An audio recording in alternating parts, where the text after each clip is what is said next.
All right, here we go. Prime time, well, noon time. Yo, what's good? It's your boy Marv. Today is December 23rd, 2023. We coming live at you with a regular special edition. As usual, and everything that I do, I started with prayer. Most gracious Heavenly Father, we ask you, God, that you bless this broadcast. Let us have a good time. Let us bring laughs to your people as we just sit and reminisce as we approach the holiday season. We ask all these things in the mighty and matchless name of Jesus. We pray. Amen. Yeah, what's good, everybody? Like I said, I just wanted to do a pop up on a Saturday to mix it up. This is kind of like the inaugural. We did one other edition, and one of the guests on the night told us we was absurd with some of our picks. So I said I gotta do this more often. We did it. The first sports edition that we did was our top five as far as the NBA and our Mount Rushmores and all that did. So it's always a good way to have a good debate on who should make the list, who shouldn't make the list, all those different kind of things. So today rather, I kind of wanted to get into how we feel about the NBA season so far, this whole NBA, the end season tournament. Detroit Pistons had 25 game losing streak as a professional team. We approaching bowl season, so we got different kind of things like that. Everybody know I'm a Florida State fan, so I feel some kind of way. But I kind of wanted to hear some other people take on it, not us not making a bowl game, being in the BCS. And as well as since we're here, we're gonna go ahead and get our early Super Bowl predictions, who we got going, who we got winning, as well as the NBA in general, who we got going to the finals. That way, when we do another sports show down the line, we'll have the videotape footage to roll back to see what Jokers was talking about today on December 23rd, 2023. So with that being said, first two up on the show today, I got, first of all, one of the homies. We go all man. We go back like Cadillac season, the white boys back in the day. We in the streets of North, went to roam the halls of West Side together, my fellow Rough Rider. Then after we left school, we wound up working at the airport together. You know what I'm saying? So I got my man, my brother, Big Buck in the house, Ernie Tucker, and then I also have my cousin. The only person, as much as everybody like to give me a hard time and say like, man, look, Marv, this is like one of the only people on the planet, the only people on the planet that make me be feeling like, yo, man, stop doing to me what I do to other people. You know what I'm saying? That's none other than my cousin, man, Amar Williams. Happy to have both of you guys on. What's good, fellas? What's good? What's going on, man? Another day, man. Another day, another Saturday, man. You guys ready for the holidays? Hell yeah. I know that's right. Last night was my last night of work. 3 weeks off. Shit. Oh, yeah. So you reached that OG status even at the job. Nigga, shit. April make 26 years. April make 26 years I've been there. Only full-time job I had in life. Wow, that's what's up, yo. 3 weeks is that's big. Yeah, but you know, this sports shit, as a youngin', I always thought I was gonna be a professional gambler. Shit didn't work out. I started off losing more than I was winning. Yeah. And speaking of which, we could start it off with that right there. You know what I'm saying? And man, I want to hear your take too. But you talked about gambling. You know, that's just what we did in the hood. You know what I'm saying? Yeah. From the dice to the cards to the pity pack. You know, we ain't gonna name no names. We never name names on here. But I remember being in the bathroom with you. And we in there shooting dice with our vice principal. Hey, you know what I'm saying? Hey, but in the hallways, in the bathroom downstairs, in the big bathroom in Westside, yeah. When we was pitching quarters, who fucked with me? Couldn't nobody beat me in that pitching quarters shit. Every quarter represented $5, and it'd be like 10 of us shooting. Yeah. But you brought it up, man. How you feel about this? Like with nowadays, with it being legal in all these different states, how do you feel about online gambling and the integrity of the game? Like, do you feel like it has to play a part? No. We've heard the different stories over the years where players on the take with the mob and all that there, they shaving points, this here and that there. Old Pete Rose, in my opinion, the greatest baseball player to ever live, he can't be in the Hall of Fame because he got caught up in the whole bad. And now we got legal betting. How do you guys feel about that there? Hey, I'm gonna tell you this. Me and my man at my job talked about this the other day. If it's really like that, that means all these professional athletes ain't nothing but professional actors. They the highest paid actors. Now you got Taraji P. Smith over there crying about she ain't making the money because these fucking professional NBA and football players are making the money. They the real actors. If it's supposed to be like that, they the real actors. Do you feel it should be legal though to be able to gamble on sports? Yeah, why not? Okay. Because you gotta remember, the government gotta always step in on some shit that they not getting tax money for. Yeah. So they gotta find a way to make the money because it's gonna go on whether it's illegally or not. It's gonna go on without them or not. So that's why they're gonna make it legal.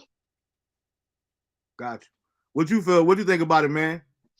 Man, I think from the beginning of time, there's always been gambling in sports, man. I just think now that people get caught doing it, now it's becoming relevant. But I think making it legal. I mean, I don't see any issue with that. I just think that it's always been that way. There's always been gambling in the sports. Making it legal now, it's just a better way to track all the money and stuff. To see where all the money's going now, though. Yeah. And make people pay taxes on it. Yeah. Yeah.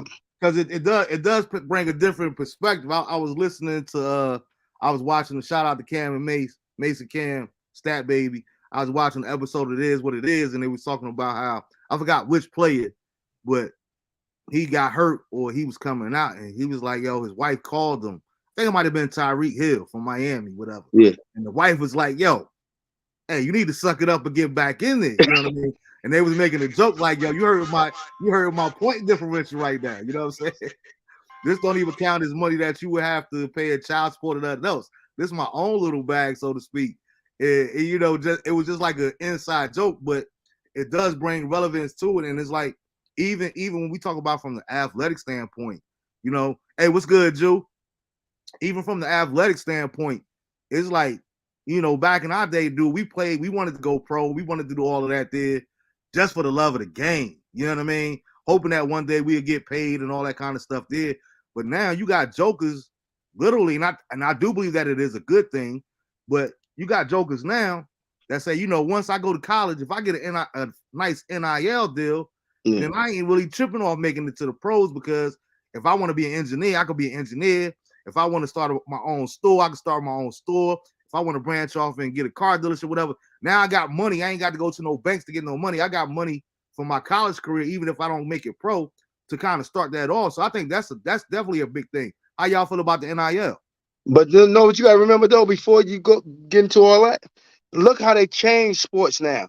They made it fun for women and children now. Mm-hmm. No more cornerbacks bumping all the way down the field. They wanted to be a high scoring league to bring excitement to the women and children.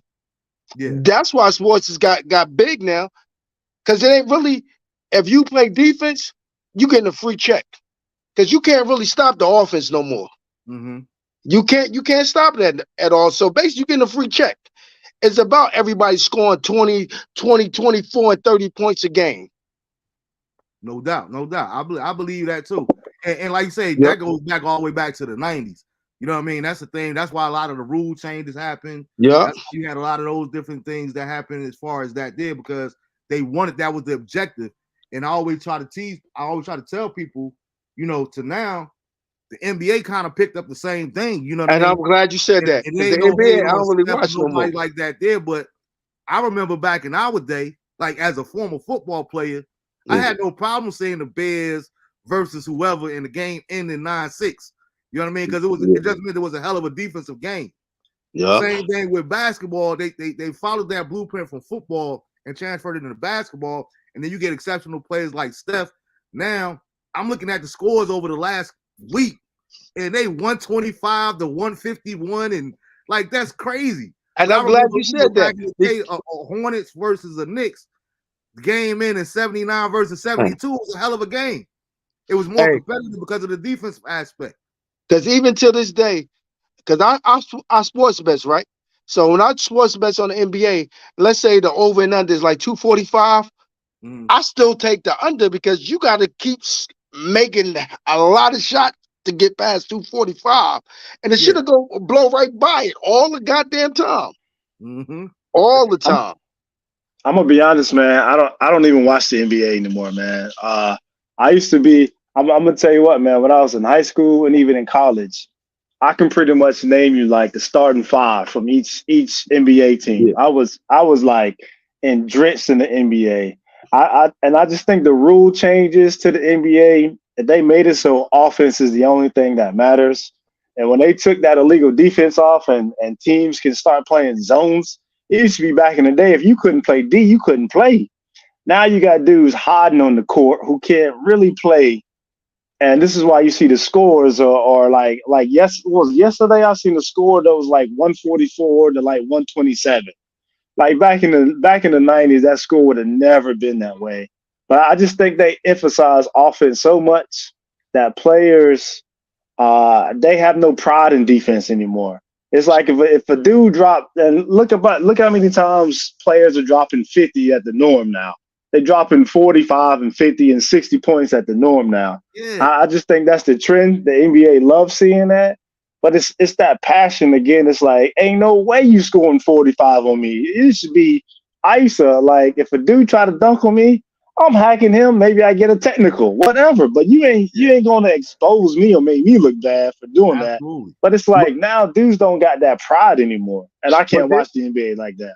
But then you got to remember, you got people like Steph Curry, man. You got to guard him from half court because he come up just shooting and it goes in. Yeah. Yeah, but Steph is an exception though. Like not everybody can do what he do, but you got average dudes in the league who look like they on perennial all-stars because of the lack of defense and the lack of like wanting to in the league. Because still, I don't think that's the difference, man. Because still to this day, Steph Curry can shoot. To me, he still don't got a better shot than fucking Klay Thompson. Klay Thompson got the form and everything. Steph just, I don't know, the way he shoot it just goes in. But Klay got the better form and everything. Yeah. As far as a pure shooter, yeah, I would agree with that.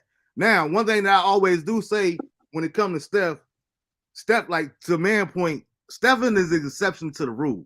And the reason that I say this is, bro, because before Steph became Steph, and he was still at Davidson on his way to the league and becoming Steph. I remember seeing old footage of Steph at 11, 12 years old playing Vince Carter one-on-one pregame.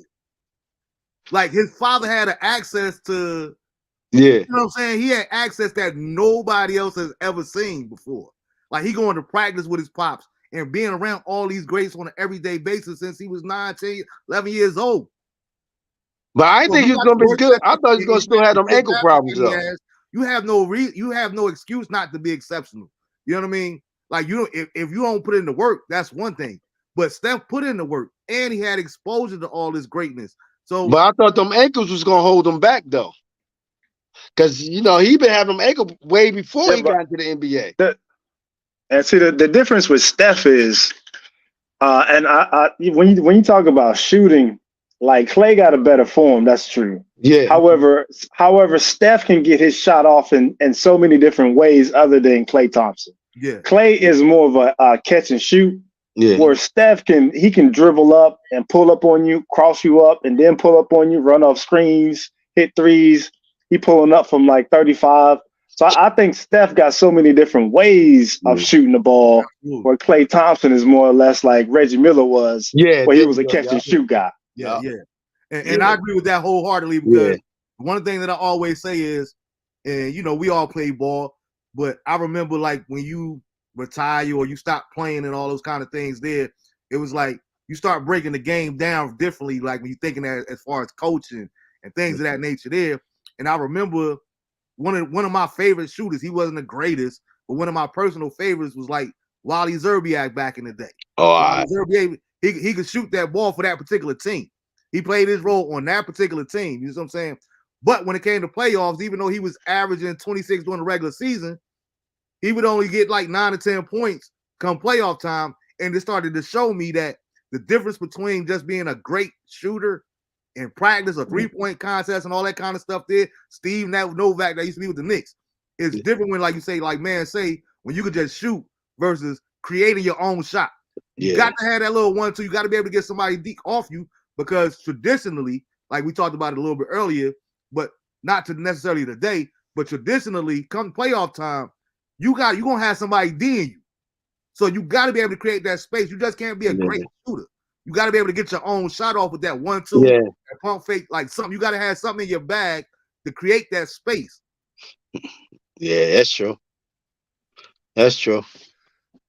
I also, my bad. Yeah, no, do you?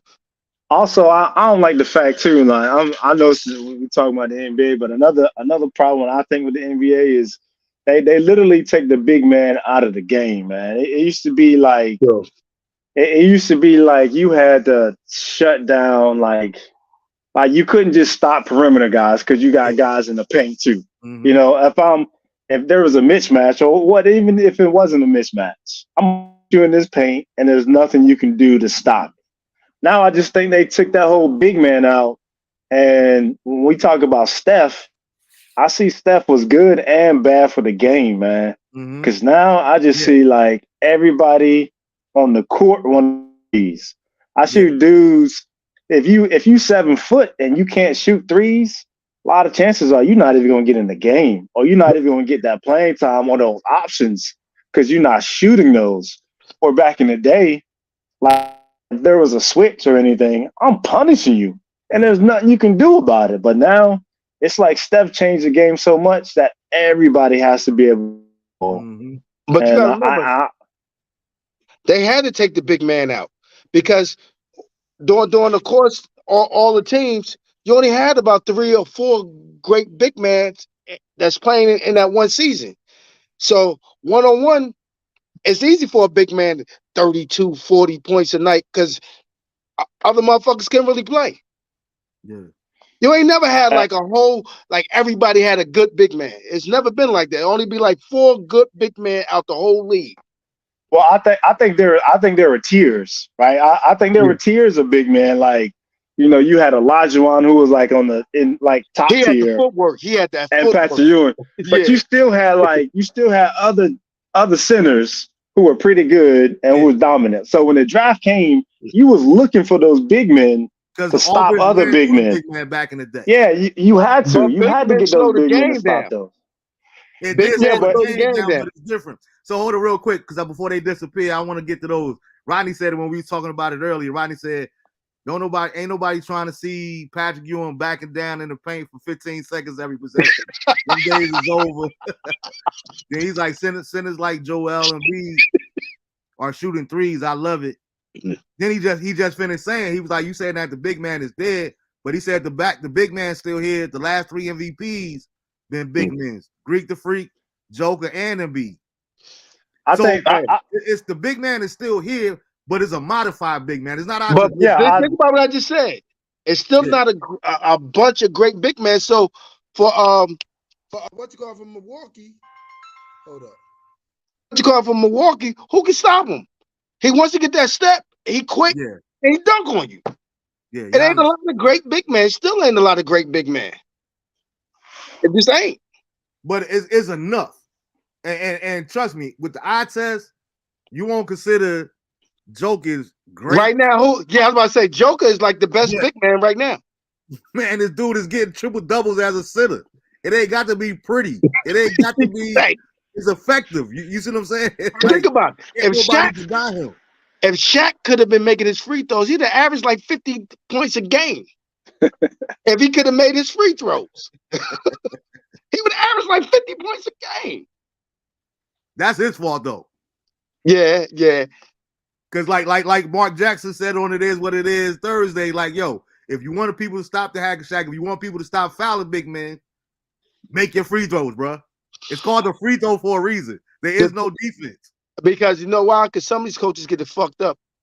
Shooting 100 free throws ain't gonna make you better. You gotta make a motherfucker run up the court, run down 2-3 times, then shoot the free throw while you tired. You know what I'm saying?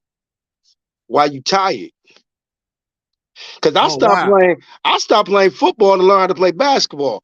And I'm still one of the greatest that would ever play that West Side. Me and Snatch be arguing about that shit sometimes. We're not even about to turn this into our West Side memories, baby. This mug, hey man, this mug 4'11". Thought he was the first Allen Iverson. 4'11". Nah, nigga, I'm 5'6". Hey, so look, Julia said the whole league done changed. You don't even really see plays being called no more. It's just like running gun, breaking ankles. Rodney said, I don't think we'll see another American-born MVP for a minute. How y'all feel about that? I think Yeah, it's I ain't true, gonna lie. man. Because I think yeah, it's true. overseas been taking Yeah, I over think for the so too. longest. Yeah. Overseas been taking it over because they still doing traditional basketball, getting to the hoop. And you know who started it off for me was old boy that's played for the Spurs. What's his name? The point guard for the Spurs. Tony Parker. Tony Parker. Yup. Yeah. Yup. Yup. Word up. But don't be disrespectful, but because you was in Jersey too. Before Tony Parker, there was a dude named Drazen Petrovic, right? Yeah. Let's not sleep on Petrovic. Petrovic is one of the all-time greats from overseas that ever graced the NBA. Like this one could go out there and get you 40. You know what I mean? Rest in peace. But he died out there in the car accident on the Autobahn. But I done seen Clyde Drexler. I done seen everybody from Portland. I done seen people from the next DC. It's like, yo, when I'm going in the trenches, I want to be able to kick that ball out the Drazen. Because I ain't never had no more faith in somebody like that there. Then you had the Sabonis back in the day. But for me, you say Tony Parker, for me, I think it all really began with the Dream Team. Like, because when the Dream Team, when they started letting pros in the Dream Team in 92, that really changed the basketball game. And shout out to David Stern because. But I look at it, that Euro step, man, with Tony, because we used to consider that shit a fucking travel. Yeah, it was a walk back in the day. I think honestly too, man. Like I think those like the foreigners, they prepare their players a lot sooner and better than we do. Absolutely. They play against better competition. Their mindset is different. I'm gonna be honest, man. I see a lot of spoiled kids here in the US and they're pampered and everybody's part of this AAU organization. It used to be back in the day, you had to be the top of the top of the top in order to get AAU. But I think it's so many spoiled kids here now. They expect so many great things right away. And I think the Europeans, man, they put that work in and they're more fundamentally sound. But you got to remember, the Europeans got tired of getting beat by the United States all the goddamn time every year in the Olympics. So I mean, that may be true. But they play against better competition too at an earlier age too. Because like my man, I'm gonna be honest, I thought my man Luka was gonna come over here and be a fluke. I heard all the hype when he was coming into the draft, and I wasn't sold on him. I'm gonna be honest. But as soon as he came in, he's been destroying the league ever since he's been in here, and nobody can stop him. And you know, and it's sad to say. And I'm looking like the young American guys, and I'm like, who can be that next Luka, right? And I'm looking in the draft, I'm looking in college, and I'm like, I don't really see that. You know what I'm saying? Like somebody who's going to take over the league. I don't really see that because I don't think we prepare those players like they used to. You know what I'm saying? Like I just don't see that anymore. Yeah. And to your point, I disagree with you a little bit, but like I don't really think that they was really tripping off of getting tired of losing to America. Because, like I said, when you go back to Dream Team, the point that I was making, like you had jokers these jokers were beating jokers by 80. They were just happy to get a picture with Charles Barkley. They were just happy to be on the same court. They weren't even trying to win, bro. Right? But because David Stern had the vision to say, you know what, we're going to take this game global. You know what I mean? Not only are we going to make more money, but we're going to get better players in the process. And gradually over the time, you know what I'm saying, people was like that. Now, man, to your point, I'm glad to hear that we finally was wrong on the same thing. Because I was the same way with Luka when I be talking to E, when I be talking to Steve, they talking about this dude named Luka. And I'm like, I'll never forget the first time I seen Luka. Because I'll be honest, I probably ain't watched I didn't watch more than 10 games in a basketball season in the last 10, 15 years. Because like you say, man, I was like, I'm the same way. The NBA has changed, and I don't expect it to go back to like it used to be. I just choose not to watch this form of the NBA. I'm not a big fan of this proponent, so to speak. So I would just watch clips or read different articles here and there. I wouldn't even watch highlights, to be honest with you. But I kept hearing about this Luka. And the first time I seen Luka was in one of the All-Star games. And when I finally laid eyes on this dude for the first time ever, I'm like, this is the dude that y'all talking about? He is not built. He's not in shape. He's not nothing. I think Luka almost had a triple-double at halftime.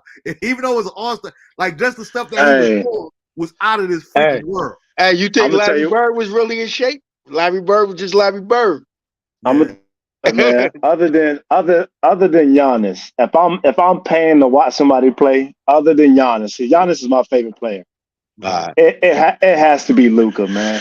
Luka is like he put people in their seat, and man, you can't stop him. I mean, there's nothing you can do with this dude. This dude almost averaging triple doubles, man. I mean, like, and it's sad to say because I'm looking at the Americans. I'm like, who is comparable to this dude? Who can be like this guy?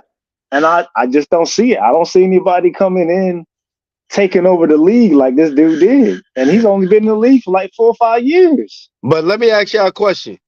What do y'all think about the NFL trying to put a team overseas?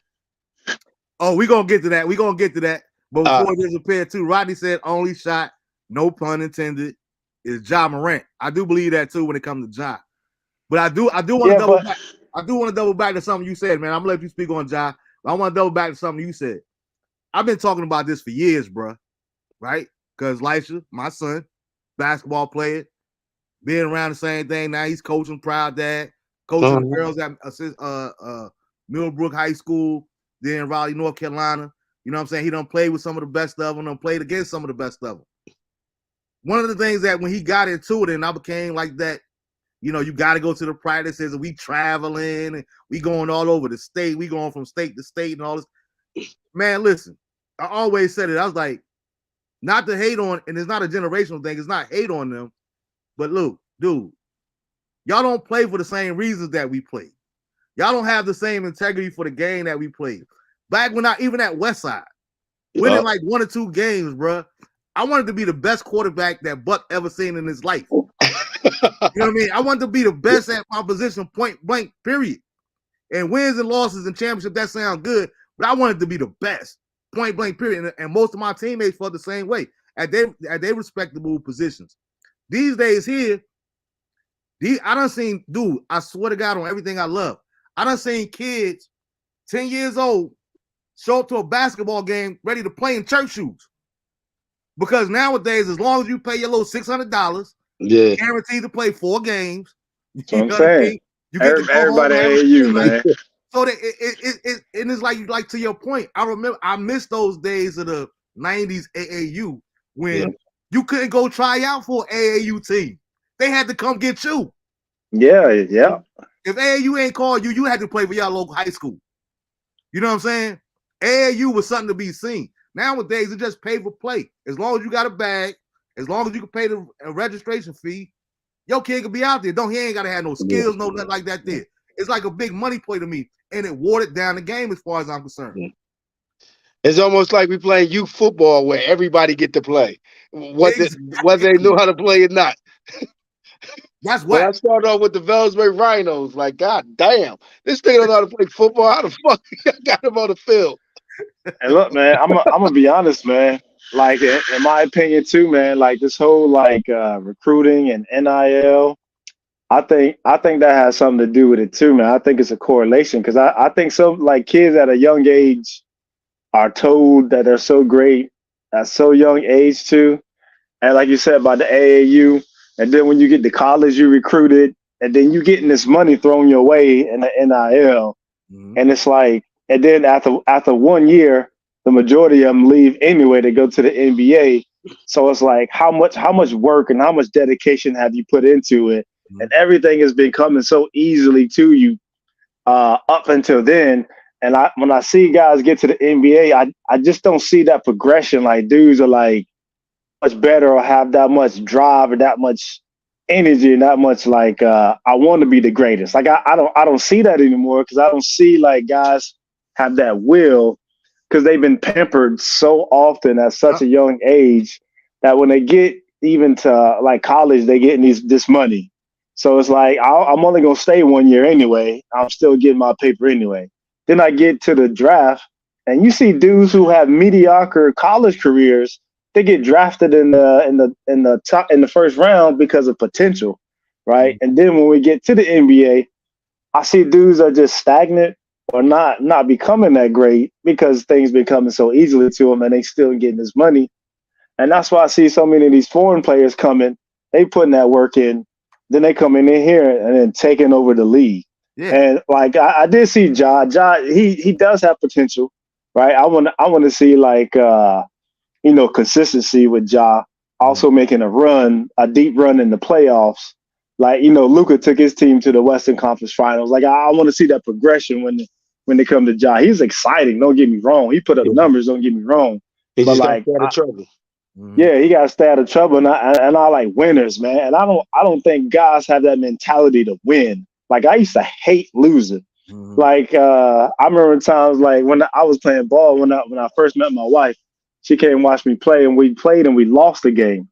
I didn't even talk to her like that first like hour or two because I was so mad, right? And this when we were dating, and she couldn't understand, and I'm like, yeah. I'm fucking with you.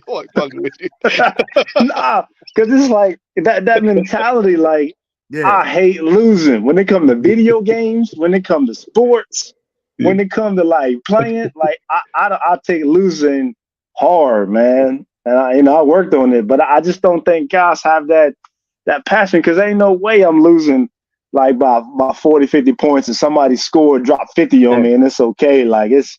And you gotta remember, he's still getting now. that check. He don't give a fuck. You gotta remember. That's the problem. That's the problem. But no, that's not the problem. You gotta remember, most of these it athletes is, man. been playing since they was kids. You never know whether you're gonna make it in, whether you might tear something and never get your shot. Once you get in there, it's about a check. It's just about a check. I've been doing it. And I hear that. I hear exactly what you're saying, but I'm with man too. Like I've been saying this for years because even before they did, I always felt. Going back to the 90s when we was in high school, I felt like players should get paid because I'd rather see players get paid than it go to these billionaires and these millionaires and these universities that is almost like modern day slavery. Y'all just owners and y'all move people around like pieces of property. Now, to my point though, what man is saying though is you can't be taught to hate to lose. That's in our blood. That's ingrained in us because of the character of the man. Yeah, I want to get my check, but guess what? I ain't trying to lose either. Nowadays, it's hard when you got a dude that's making $9 million sitting on the end of the bench, like trying to think about how many clubs he done bought the VIP section for today. He don't care about being Michael Jordan or being like Kobe or being like LeBron. Man, stop that, LeBron. I got to cut you off. Stop that, LeBron. LeBron is used to losing. Yeah, but he goes out there. He goes out there and play. My thing is, he still has that competitive drive. LeBron could have been one of the greatest players. Only thing, the knock for me for LeBron is he always wait till they all the way down. Then he want to take over the game. I get it that he want to get everybody else involved, but don't wait till you down 20. Now you want to take over the game.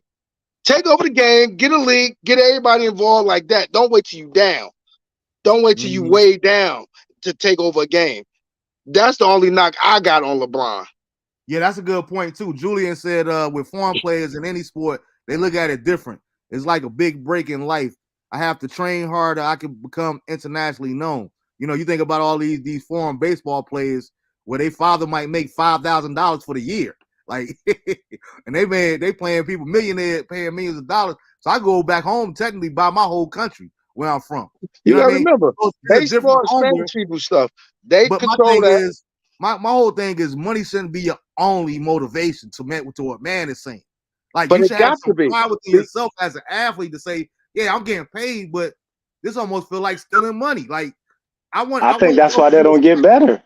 Yeah, I want those to respect me. But the thing is, it sounds good when you hear like a baseball player make $160 million. You gotta remember, it's still a job to me, but the government don't look at it as a job. 40% in taxes, then your state taxes, then your agents. It sounds good to say I made 160. How much did he really bring home? Yeah, 75, 60, and then you trying to take care of all these people. After a while, it gets stressful. That shit is mental up here when you start thinking about it.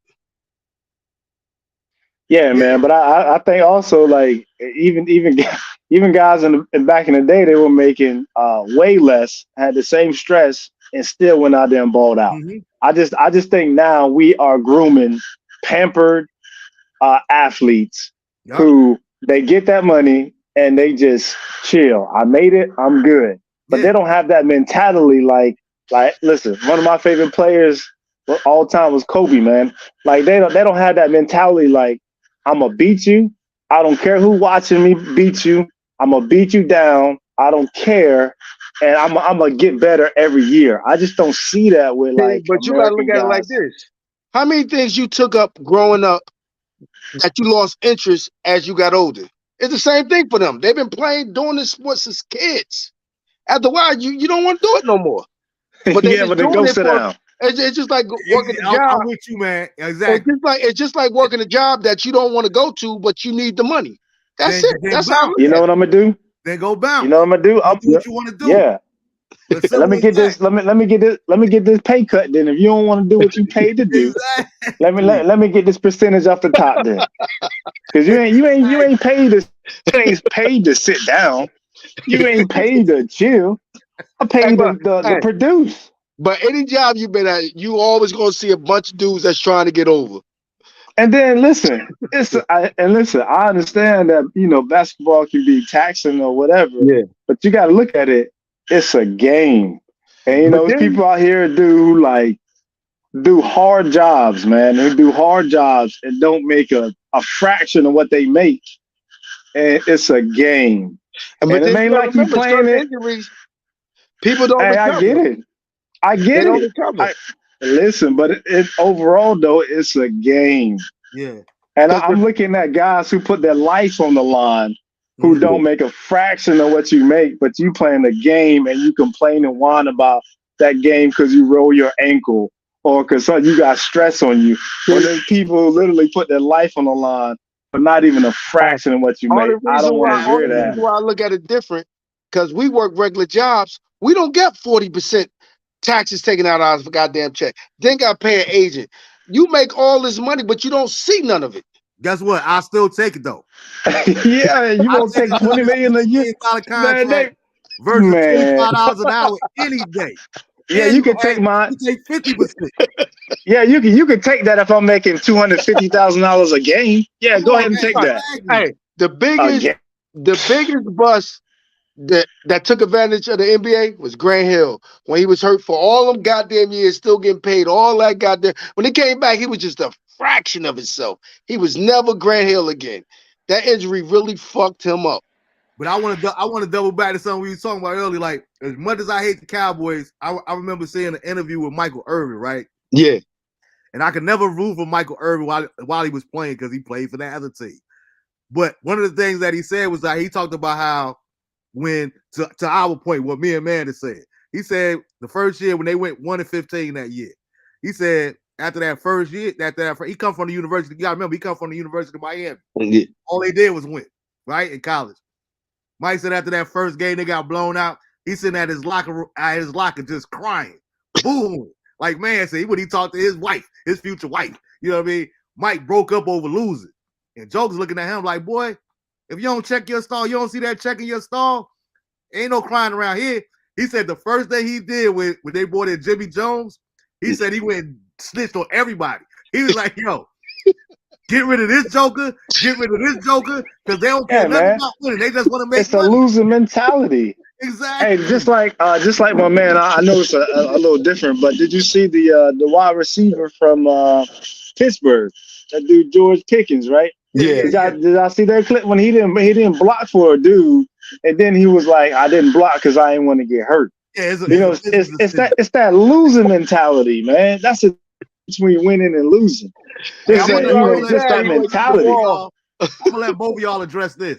Because Rock, the dude in Rock in my comment section, me and Rock go all the way back West Side. We best friends for 30 years now. Yeah. He said, come on, y'all. You have to be a special player to get 150 million and still care about your craft. Only a few. LeBron, Steph, JJ Watts, only a few. So to your point, Rock, and I'm gonna let y'all get on it. But to your point, I like to think that, guess what? No, I don't like to think that. I know that I'm one of those few. Because I don't care how much money I get, bruh. I still want to be great. I don't want nobody laughing at me. I want jokers to be like, yo, I want people, when I walk in this restaurant, I want people to feel like they seeing Allen Iverson. I want to see people, not somebody that just made it to the NBA, not somebody that's made it to the NFL. I want to be that dude when I walk in. I don't care how much money is associated with it, whether it's 150 versus 20. I want to be that dude. Everybody don't have that mentality, though. So like you said, some people just happy with the check. How y'all feel about that? You got to remember, to have that mentality, you need rings. And a lot of motherfuckers don't got rings. So Well, after a that's how while, you get rings. but after a while, they start losing it. Because you got to remember, sometimes you can't put it on the players. It be the organizations that don't help build around you because they don't want to spend that money. They still want to make a profit. I'm already paying you more than I want to pay you. You telling me to bring this play in and that play in. Nah, my profit going to cut down. A lot of organizations don't care about winning. And that's when you as a, especially in the day and age where you got free agency and all that there, a person like me with my mentality, it's time for me to get up out this market. Yeah, but it's going on what you signed. Yeah, Everything but goes back to what you signed. here's what I take, and this is what I think has been detrimental. Like a lot of players, they come in to that and they get that rookie contract and they made it. And a lot of them rest on their laurels, said, I made it, I'm gonna accept this contract. But my man, he brought up names like LeBron, Steph, and JJ Watt, who were the best of the best getting those. But they wouldn't have got that second contract, making that $150 million if they ain't put that work in at the beginning and put that work in early in order to earn that second contract. But I see now dudes just coming in and expecting that or put in like the bare minimum and staying that way instead of putting that work in like Steph and LeBron. Like you just don't come in making $150 million. You can't name LeBron because he already had a $90 million Nike deal before he even had a contract.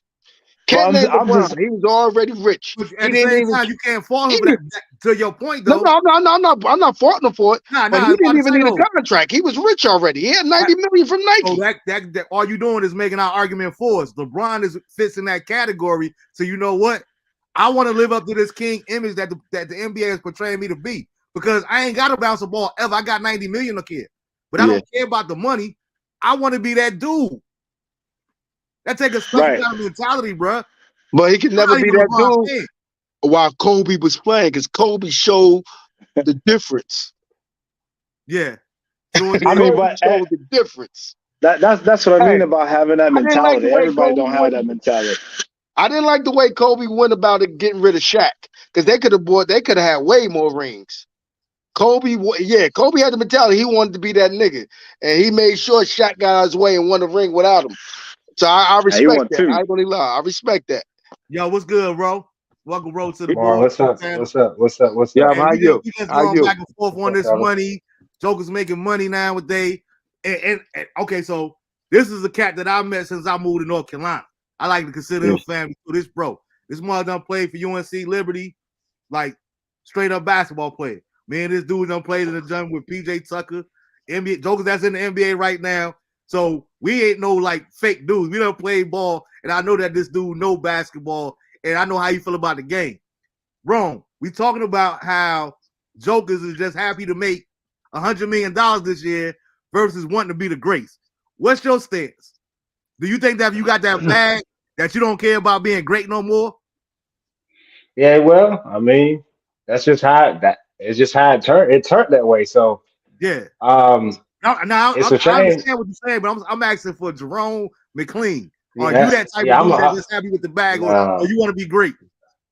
No, I gotta be the greatest at whatever I do, or strive to be the greatest at whatever I do. Right? It's just the money. I mean, think about some of these guys in the pros that had the bag and now they don't have the bag, right? Mm-hmm. And now you don't talk about them no more, right? Yeah. But if they were some of the greatest players, whether they got the bag or not, we still be talking about it. You know what I'm saying? We still be talking about it. Because of, the list goes on. You know what I'm saying? Yeah, it's a lot of them that, the money, what motivated them more than being successful and great. You know what I'm saying? Their game, man. Yeah, I know. That's just not me. You know this, Marv. I coach women's flag football for almost 9 years now, and we are competitors. That's why I'm late now coming from practice. And I tell them, I said, when I first got to it, I said, well, we're gonna do this, y'all. We're not doing this just for recreation. We're doing this to be the best at it. So we're gonna have strength and conditioning program, we're gonna have film study, we're traveling to play in tournaments all up and down the East Coast, we're going to nationals, we're doing all this type stuff. If that's not what you're trying to do, it's not the team for you. There's plenty of other teams that you can play on. Go play for them. Absolutely. Go play for those coaches. I'm a competitive mindset no matter what. Period. I forget that. I love to be the best than be the richest. Yeah, I'm with that. I prefer. Right. What you was about to say, wrong. man? We all want the bag. Don't get me wrong. Yeah, you know what I'm saying? exactly. There's nothing wrong with getting the bag and still being the best at it. You know what I'm saying? I know you think about MJ. I just saw something yesterday. I read MJ with his 4% royalty with the Nike brand, with the Jordan brand. Mm. He's making $330 million a year just off his Jordan brand, and he's still the greatest in my eyes. Right? It's obviously it's arguable for those who said he's one of the greatest. How about that? Yeah. And he's still getting his bag. So, but he set it up, and you know, bro. I'm probably like the only. Now I'm one of two now that I know. I'm like one of the only two UNC diehard UNC fans that can't stand MJ. But right. I would never be blasphemous as far as basketball to say that MJ isn't in the conversation. Like you say, right. work ethic, his, you know what I mean? Whatever he got, play whatever both sides of the ball. Like he had a different mindset. He was like they said they was competitive. Mike was so competitive. He'd gamble jokers. He would tie their shoes the fastest. Like you see what I'm saying? Like he was that competitive, and that's what we talking about. Like it has nothing to do with money. Either you're competitive or you're not. I don't care about the bag. So I'm not saying that I don't care about the bag. Cause like Rome say, we all want to make money. No, nobody want to work for free, so to speak. But if I got to take a little bit less money for status, guess what? I go. If I got that status and I'm that dude, I can make my money once I retire away from the court. Cause Joker's gonna rock with me based off of what I you know what I mean, what I showed them. But you got a dude that made $30 million that we don't even know his name, and guess what? He cool with being over there. Now he ain't part of the discussion, nothing like that. And I'm not saying nothing is wrong with that either. But I'd rather, instead of having 30 sitting on 30 million, I'd rather have 15 or 10 million from playing sports and people talking about me on the greatest list, the way are they nouns, or whatever case may be. But jokers is still talking about me. I can find my ways to get that bag on the outside of it once I'm done from the sport.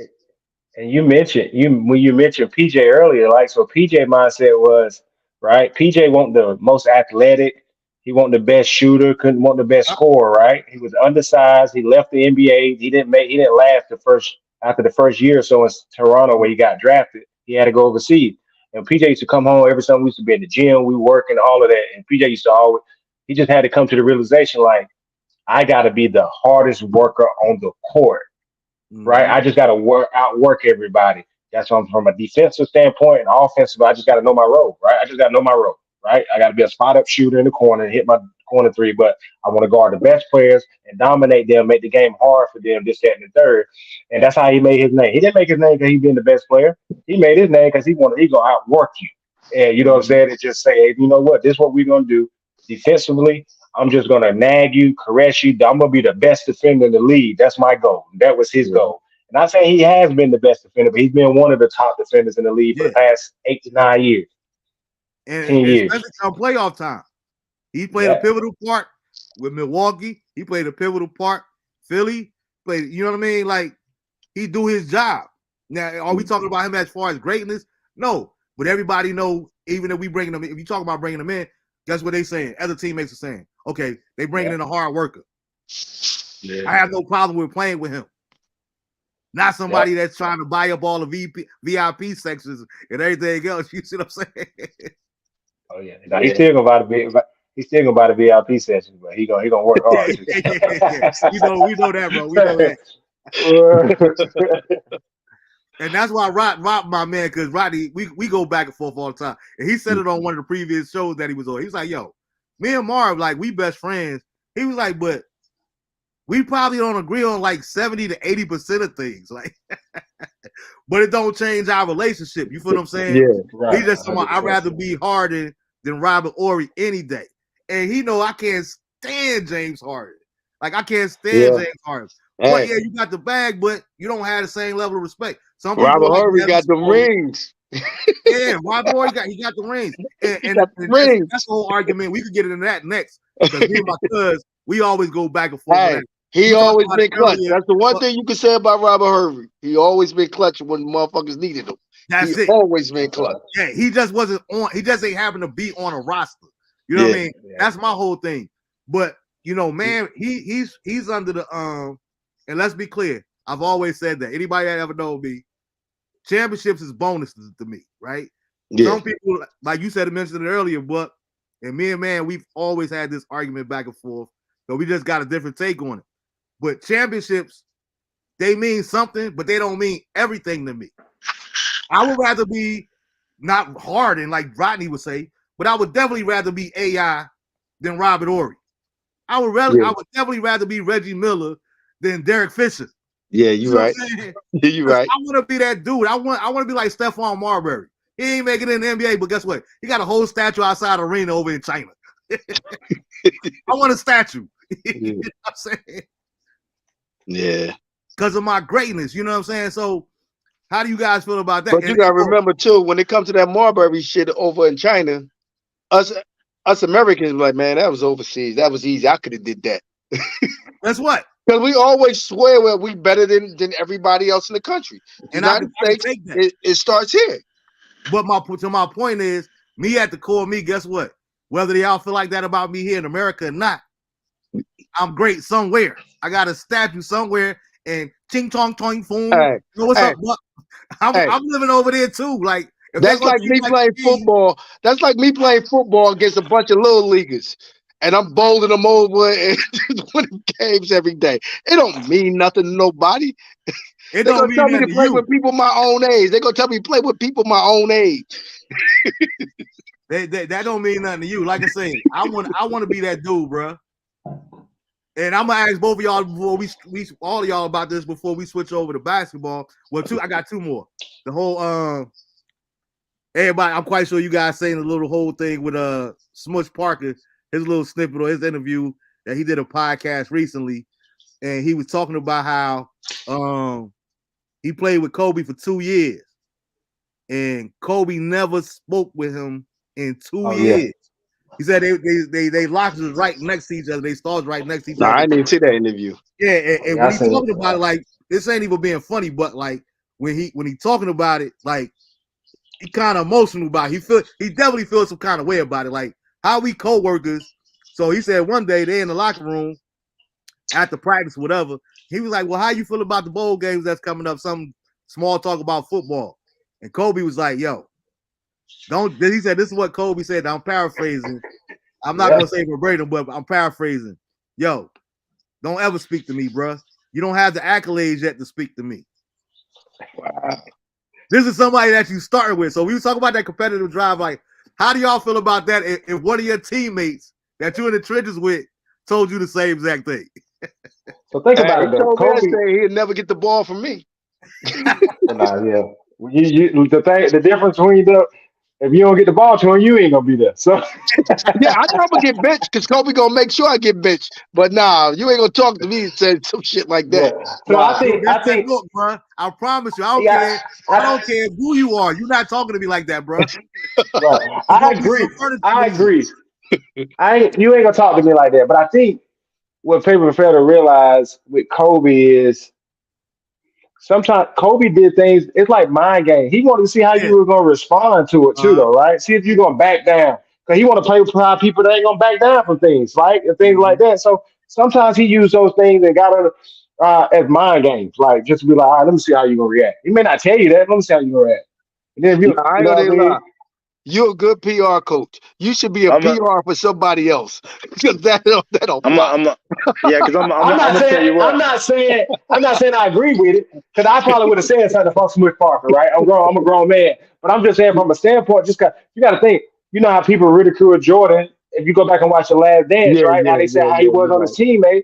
He just wanted to win at all costs. So he wanted the people that wanted to win at all costs right by him. Same thing with Kobe. Kobe wanted people around him that weren't going to back down from nobody. I don't care who it is. So I just, you know what I mean? And so he probably was just testing them, but I'm with y'all. Yeah, I'm with, hey, nigga, who you think you talking to? You got me twisted. You know what I'm saying? Absolutely. But I just saying Well, I think. Well, first of all, you got to find a better tactic. But because I believe if you were, I believe if you a leader, you got to know how to motivate, especially if we teammates, right?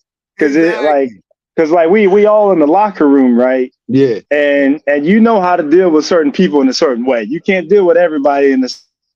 Like I joke with this guy, but I know I can't clown this guy because he too sensitive. So I know, like I can't talk to you in a certain way. So, but if I'm a leader of a team and we teammates, I gotta learn how you function and how to motivate you personally. But we teammates. I wouldn't dare talk to a teammate that way. Like, don't even talk to me. Don't come near me. Don't say nothing to me because we part of the same organization. Now, if we on a different team, then that's my motivation right there. That's what you don't say nothing to me. Don't congratulate me because we oppositional. But if we teammates, there's no way that can happen because we on the same squad. Like your success is going to be my success. So we on the team together. I got to help motivate you, not put you down like that, man. I just think that's just absurd. Yeah, and I think take it a step further. We're not even on the same team together. We're in the same starting back court together. Hey, you know what I think? Together. We on the court together. Hey, the illest shit I think is when Jordan said, when he passed the ball to a motherfucker that's wide open, you missed the shot, you don't get the ball again. That was that's scary because that's gonna be on my mind every time I shoot. If I miss it, I can't get the ball again because I'm wide open. Yeah, and it's the thing is, you got to think the two people we talking about are two of the most powerful, influential people, right? When you're talking about Kobe and MJ, right? It's like, if he told me not to say nothing to him, what am I to say anything, right? Like, if I say something to him, then that's probably my whole NBA career right there, right? Yeah. I don't think we heard from Smith Parker since he left the Lakers. So, he was a layman anyway. Yeah, right. You know what I'm saying? So, man, listen, hey, yeah. I mean, I just know, you got to leave. I get that, but I sleep good on my sheets every single night. I go to bed at peace of mind. Could I have possibly made the NFL and been a special team? I think so. Could I have been a basketball? You know what I mean? I understand what I said about greatness and all that did because Julian said that. I said no too. Julian said, "Nah, that's that high man talking down on people's stuff. You ain't talked to this man in 2 years. I was slapping him and I'm getting ready to get traded because he going to tell. Lakers my team, but Kobe got rid of Shaw, so I know I'm going." And to his point, like you said, bro, we ain't heard of Smush Parker then, but guess what? You would have never heard of Marvin Bennett again either. Or all right, 100%. Remember that dude that got kicked out of the league for smacking Kobe? Hey, even Chris Childs ain't Kobe with a two-piece. Chris Childs, right? No, I'm a Knicks fan, and Chris Childs ain't even on my top 5 Knicks, like my top 50 Knicks of all time. But I remember Chris Childs because, hey, I don't care who you think you is, little homie. You ain't about to be talking to me reckless. But I'll tell you, my payback could be when I make a game-winning shot. If Kobe or MJ try to high-five me, I'd turn my back and walk off on it. Yeah, fuck out of here. I ain't got time for that shit. Yeah. Keep it like we got it. I mean, that's fair. That's that real. You know what I'm saying? We ain't gonna be fake about it. You know what I'm saying? We ain't gonna be fake about it. You know what I mean? Keep that same energy. Keep that same energy. 100%, man. Everybody, leaders. See, everybody think because you're the best player, you're the best leaders. That's never the case. Most ever. You know what I'm saying? Just because you're the best player don't mean you're a great leader. Yeah, word. You know what I'm saying? It definitely don't mean that. So they gotta, and that's why that's probably why people going after the money now. They're like, man, when we get in the organization, they ain't gonna better lead me, follow me, whatever. Then it goes back to what we just talking about. All those things start to connect dots. So now, okay, let me just go. Sure, I stay in college another year. They're gonna pay me $10 million this year anyway. Yeah. You know what I'm saying? Well, and all I gotta do is show up for a class or pay somebody to take a class for me. You know what I'm saying? I ain't got no responsibility. I'm making $10 million. So, but you know where most of that stuff come from? Is because these organizations is not being organizations. They letting certain players run the shit. Mm-hmm. And then if they bring somebody that player didn't like, it's a whole mess, a whole fiasco. because that player ain't even trying to get the other player a chance because he didn't want that motherfucker there from the beginning. Yeah. I tell my man. And that's where a lot of that stuff comes from. No doubt. So before we get off basketball, okay, we talking about professional sports, right? We talking about losing 25 consecutive games, right? The Detroit Pistons. Do you know how hard that is to do? To lose 25 games? Like, how do you guys feel about that, yo? But it ain't hard in Detroit. You see all the turmoil Detroit been in? Like, let me tell you something. When I moved out here to Kansas City, right? It was a lot of cats from Detroit out here. They got a chance to go back. So they took the buyout and they was buying up all them cheap properties. Remember, you was buying houses for 10 and 15,000 in Detroit. Okay. That shit is a mess. Mm-hmm. That shit is a mess. And if you live in Detroit, how could you get yourself together when you worried about your family and everything? So I get it. Detroit is a mess. It's still a mess. Nah, I don't, man. That's pride, man. I look at you know what I blame? I blame probably 75% on the players, man. That's pride, man. Like there's no way as a player I'm losing day in and day out. And it's just like the norm. Like I know next game we probably gonna lose too. That's pride, man. But you gotta go in. Only reason why most of those players don't even live in Detroit, man. That's what I was about to say. Now think about it. They ain't living in there, man. I'm glad y'all said that. Yeah. Let's say those players ain't getting better. Let's say you the good player on the team. The other starting four might not be as nice as you. So no one man can win a game. No one man can win a game. No one man. And in today's sports, it's about what the team costs. The team with the biggest budget that paid the most, they got the best players. Ain't nothing you as some local players or some middle-level players can do against superstars that's getting paid all that money. I disagree. Yeah. Because you telling me out of 25 games you can't win one? Come on, man. Yeah, no way, man. That's pride. I do agree the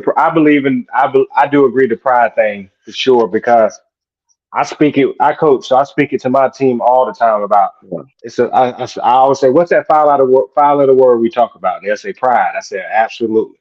I say it's okay to lose. It's okay. That's how you get better. You get better from losing. However, you gotta at some point look in the mirror and be like, you gotta have some pride of like, I'm not gonna keep letting this person in front of me outwork me or beat me or something like that. So if one start to think like that in terms of basketball, the other 14 start to think like that, all 15 start to think like that, the intensity in practice is gonna turn up, right? The intensity in practice is gonna turn up, extra workouts gonna turn up, people are gonna be hitting each other, challenging each other to work out. Cause as much as the coaches always get blamed, most of the time, like you said, it's the players. They don't care. You got these guys 19 to 20, 19 to 30. I think Detroit is one of the youngest teams in the league. So 19, you know what I'm saying? Making $25-30 million a year. They know no matter what happens, that guaranteed contract. Whether we go 0-82 or 25 and 57, whatever it is, you know what I'm saying? So they just it's pride, and I think obviously it's always gonna fall on the coach, but yeah, sometimes you just gotta have those players. Detroit, man, listen. San Antonio just went through it though. They lost 19 straight, right? Mm-hmm. They lost 19 straight this season. That's why they beat next, bro. And then they beat the Lakers. They beat the Lakers, right? What did the Lakers they beat? Yeah, they beat the Lakers. So they got 19 game winning streak, right? But 25-19 to me, it's the same thing. You know what I'm saying? When y'all saying pride, right? Do you think you could take a bunch of 8th graders to beat a bunch of 12th graders? These are 8th graders. These NBA. Hey, listen though. If you say 9th graders, I'm gonna say yes. If you give me 9th graders, I'm gonna say yes. Give me 9th graders. Say 9th graders, I'm gonna say yes. Man, these NBA pros, right? You get paid to play. You were some of the best college players in the world. You got drafted. You coming out here to do a job. This is not pros against middle school. You a professional. And I'm glad professional, don't matter about your age. You in here to ball. I'm glad you said what you said. You telling me you can't? Go ahead. When it comes to college, how many schools is in college? I can't name. Yeah, thousands, right? So you think everybody in college that's starting is really good? I've been saying this for the longest. It don't work like that. You right. They pick who they think gonna fucking be good. That don't mean nothing. But So these once you players make it to the NFL, it don't mean that you made it off your skill. Because you got to go by who you play. You make a good point, but you know how they used to say when Alabama had their run, right? Alabama had their run, and Alabama still got their run. I don't know why people just thought Alabama to want Alabama no more. I don't understand that. As long as they got Nick, they got a chance. So, but when they had their run, you know, they used to always say, man, when Alabama win the national championship, what they used to always say, whoever's the worst team in the NFL, they used to say, Bama beat them. That's a damn lie. Let's just keep it real. Absolutely. Right? That's a lie, right? I don't care. Nick. I'm a Tar Heel fan, and Marvin tell you, but I love Alabama football and what it stands for, right? But I know for a fact, right now the worst team, the Panthers, they couldn't even beat the Panthers right now with the Alabama team they got. I'm just keeping it real. Yeah. But you got to remember, most people lose because they already scared. Just like back in the day with Mike Tyson. You got in the ring, you was already scared. You was already scared before he even threw one punch. Mm-hmm. And this is like do y'all remember back it was like 90, was it 97, 96 when he fought Tony Tucker? Tony Tucker was fucking Mike Tyson up until he got caught with that one punch and he didn't want to fight no more. Yeah. That was around the 6th or 7th round. But he was to the point 95. Still, it was 95. That's the point. He and was still fighting. Rodney made a good point. Like he said, like you said, and the only reason I disagree with you on your argument, not your point, but the argument that you make is because let's say even if you got 1,000, right? Yeah. Just because you make it to the pros or you a start at college level, you still got jokers, and I think that's a big part of the problem too. But you still got jokers that's coming straight out of high school. 2 of the Detroit Pistons that we talking about came straight out of high school. They didn't go to college. But their skill set showed that they was worthy to become a professional without going 4 years of college. Now, the problem that I have with that is because coming out of Westside, I learned you go to college for 2 reasons, right? People like to talk about education and they're student athletes, not athlete students. Yeah. That's a good sales point. But Rome is good with marketing. He understands. That's a good marketing ploy, right? But you go to college, if you're trying to become a professional football player, if you're trying to become a professional basketball player, you go to get an advanced education of the game or the sport that you're about to take on. That's why you went to play for a Dean Smith. That's why you went to play for a Coach K. That's why you went to play for a John Thompson, because it made you better prepared for the professional level. And I think that's one of the biggest differences between the NFL and the NBA, which is why we, like half the panel said, we don't even watch NBA games no more, because you could come in straight out of high school. So you didn't go to learn what defenses look like. You didn't go to work on your body and develop mass and get a knowledge of the game outside of just your skill set. So you got a watered down version of the NBA, where college, they don't even give you that choice to come out as a high school player. You got to go to school, or you got to be 3 years removed before you can even make it to the NFL. Because guess what? You're not playing with kids no more. You're not playing in junior high. You're not playing in college. You're coming up here and you about to play with some grown men. But you think that's why they was doing it? They was milking the money for a minute.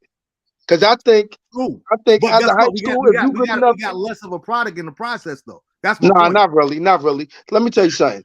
Think about this.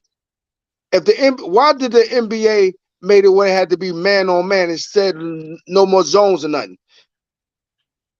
Because they want the scores to be way higher.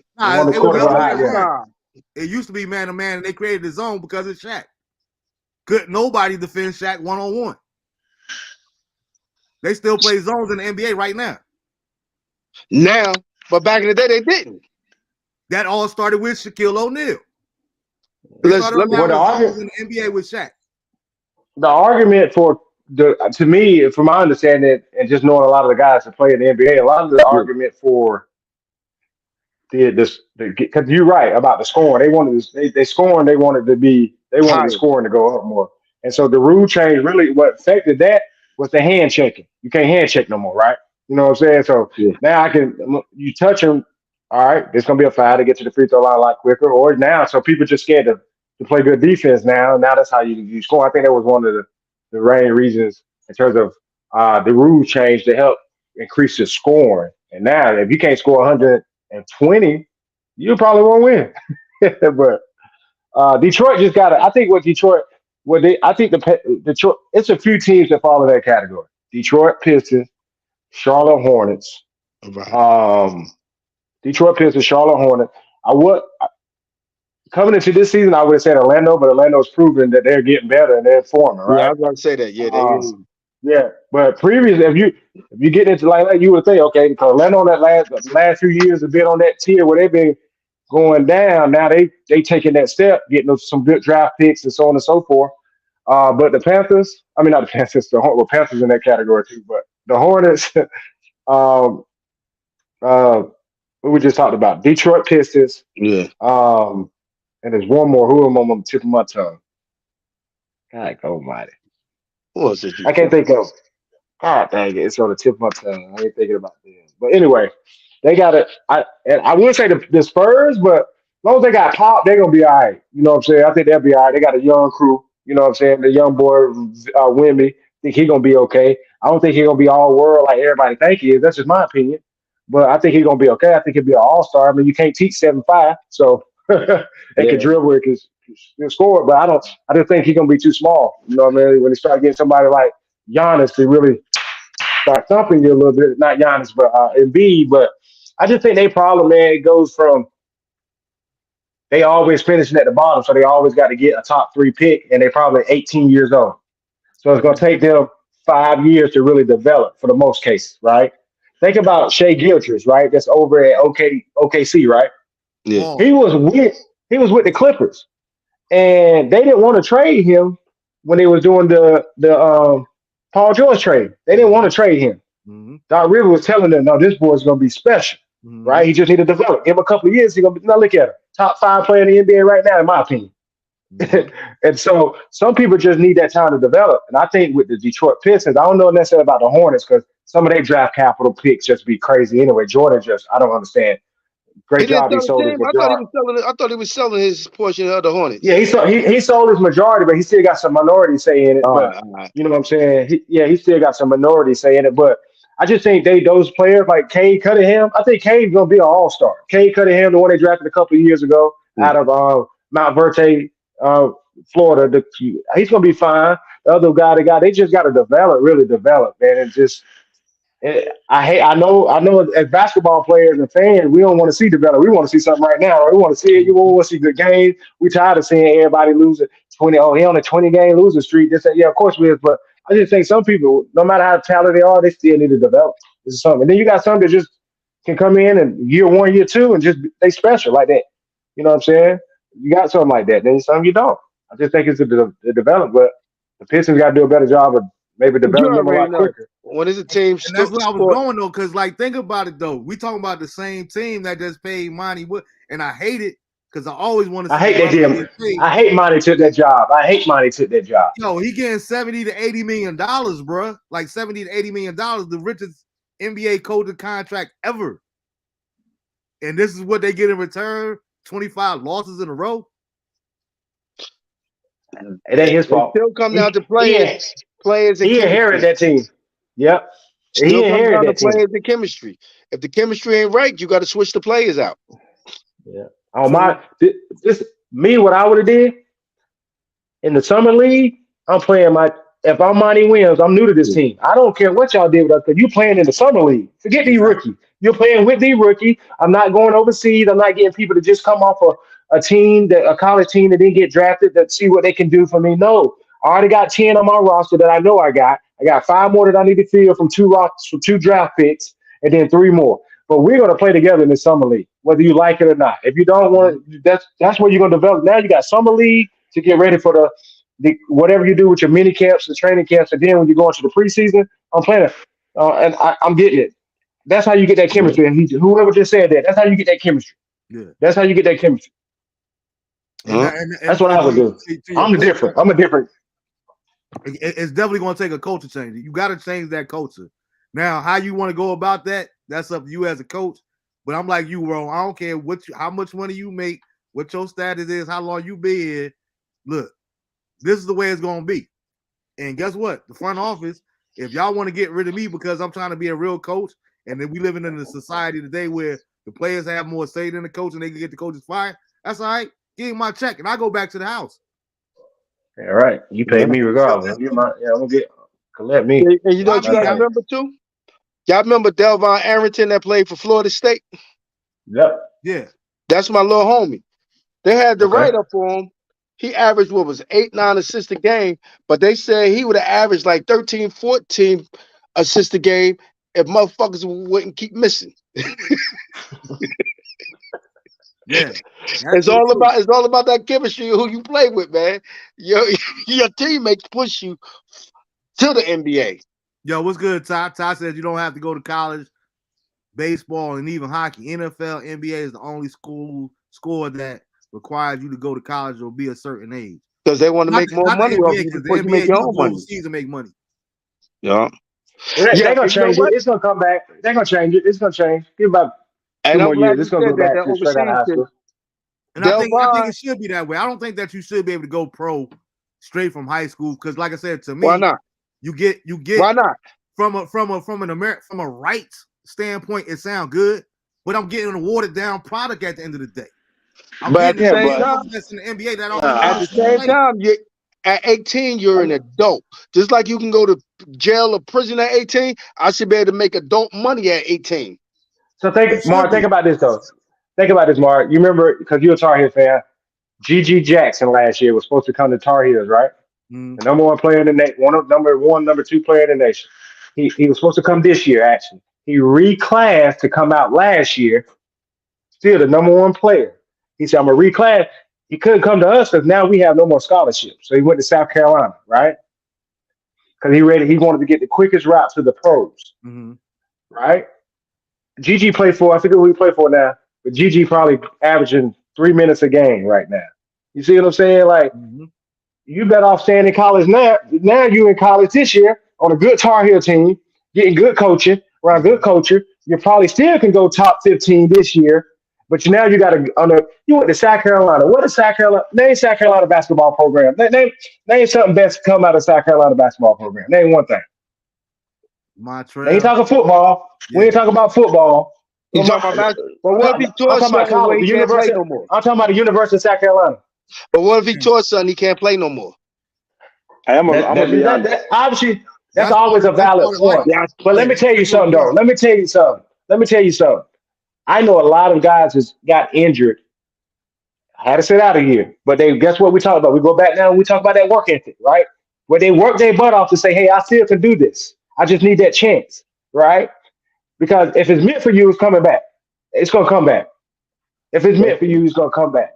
At the end of the day, what it is now, I mean, everybody want the quickest route to the NBA. And most of the time, those guys who try to get the quickest route to the NBA don't stay in the NBA that long. Then what good would it anyway? Yeah, right? You got to think about it like this though. It's up to them to make it or succeed though. But what I'm not saying is not giving them an option.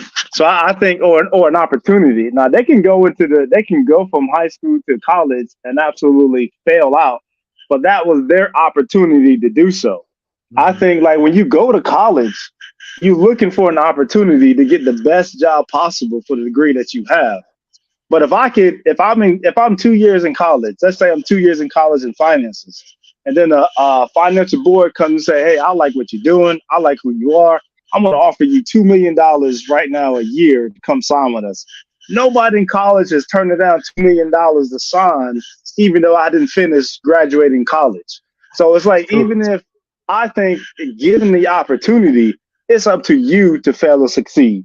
Now, and this what I like when they had the rules back in the day where you can go from high school to college, or you had to stay like 2 years. I think it was 2 years. I think it was something like that.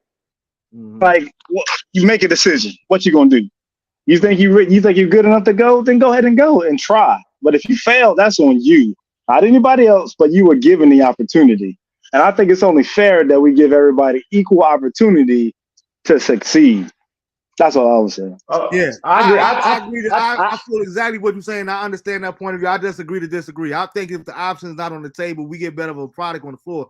But from a humanistic standpoint, again, as a citizen, I do agree with you wholeheartedly. So before we transition to football, you bring up a good point. You know, having that equal opportunity, right? Because I've been on the same thing. We talked about it briefly on different previous shows here. Let's talk about the WNBA, right? What? I watch it. So we talking about like they shouldn't have to go overseas to make this kind of money that they make overseas versus right here in the NBA. And I'm like, yo, I would support that argument 3 or 4 years in. WNBA been around for 20 years around. And as good as equal opportunity sounds and that they should be able to make good money, guess what? At the end of the day, I've never purchased a ticket to a WNBA game. And I support women playing sports and everything else. I've never bought a jersey. I've never, you know what I'm saying?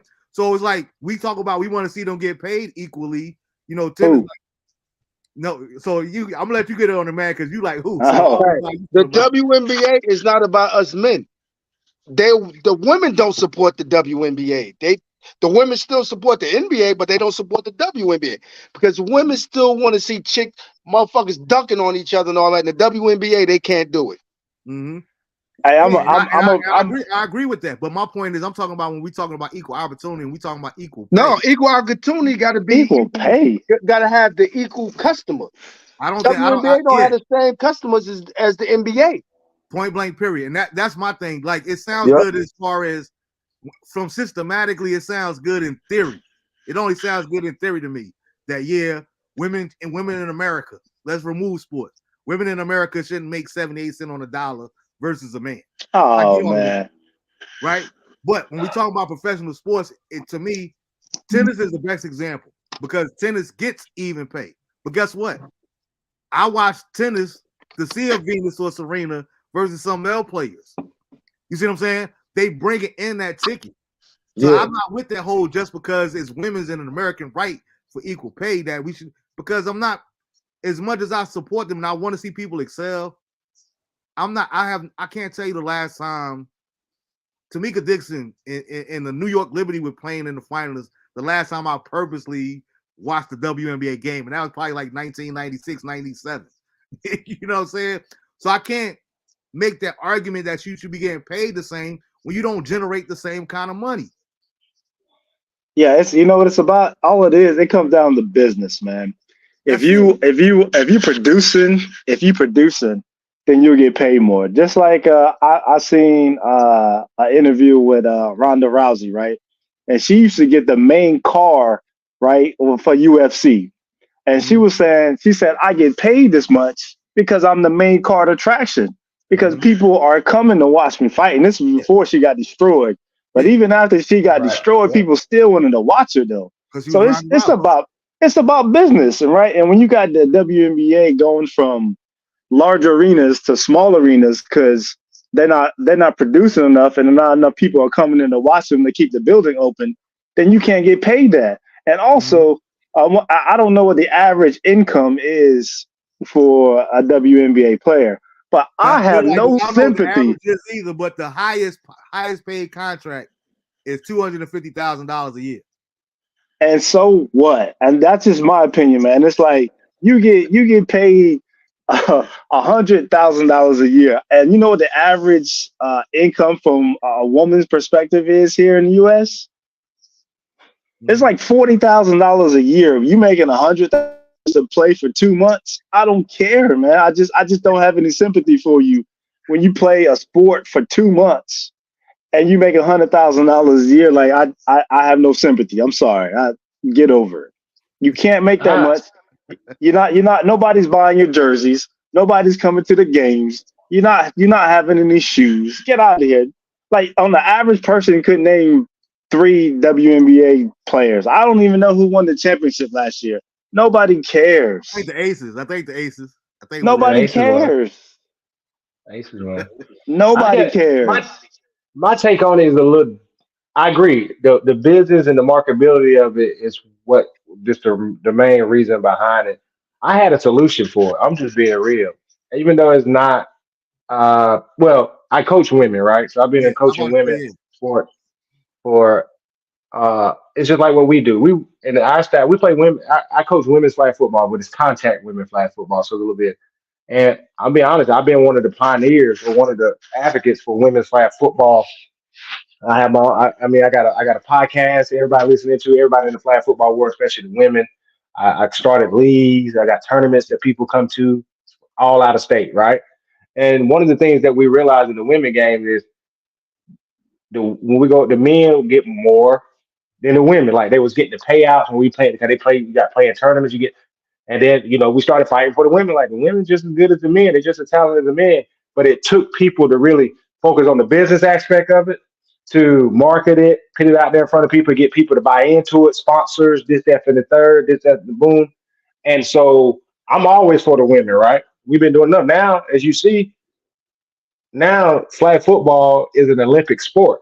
They added it as an Olympic sport for the women, right? So it's gonna come. I just think for the NBA, that this was my proposal to the NBA. Although you don't have a WNBA team in every state that we have an NBA team, I think if the Chicago Bulls have a home game, or let's say these Phoenix Suns, or whoever won the Aces, so now you got the Vegas. they ain't Yeah, got a team Vegas. in Yeah, LA they yet. ain't got a thing. Let's just say it's Charlotte. What's the state that got two teams, women teams? I don't know. New York. New York got a men and women team, right? Yeah, Sparks and they yeah. still LA Sparks and LA Lakers, right? I think when there's a home men game, it should be a home women game right before, just like we did in high school and college for the most part, right? And I think you may change that marketability where now those viewers, you're getting those same fan bases in there, right? I think that's how you can overcome it. I think logistically it might be tough, right? But it's an option though, right? Now you don't think the people to get certain seats. Now you got to think about obviously Laker games sell out even with just A fans, right? I know that. So you got to think, okay, we got the Sparks in here too. How are we gonna make this work? You got to give No, them I'm some coming to in late. lose. I'm coming in late. Just I like get here, it. man. Like nah, dude. Like the girls play at 5 and the boys play at 7. I'm coming at 7. Like that's just the norm. Like if you go to my That's high school fair. right now, Some people are. every Some people are. everybody does, man. No. Yeah, that's Listen, it's fair. the first it is about marketability, right? And yeah, think about it like this. It's been a lot for 20 years, right? What adjustments? And we talked about the NBA earlier, right? The scoring has increased. They changed the defenses and everything to make the game more fluid, and the score increases. Like what changes have been done to the WNBA to make it more appealing to the average fan? Like Oh, what that's type fair. of 100%. changes? What are you doing about it though? And when you say nothing, we just good at what we do. Well, then this is why no one's watching. So how are you marketing your sport to make any changes? Even the NFL has made changes. Like every year they do different changes where you can't hit the quarterback and the scoring has increased and you can't hit defenseless players and wide receivers. You can't hand check wide receivers.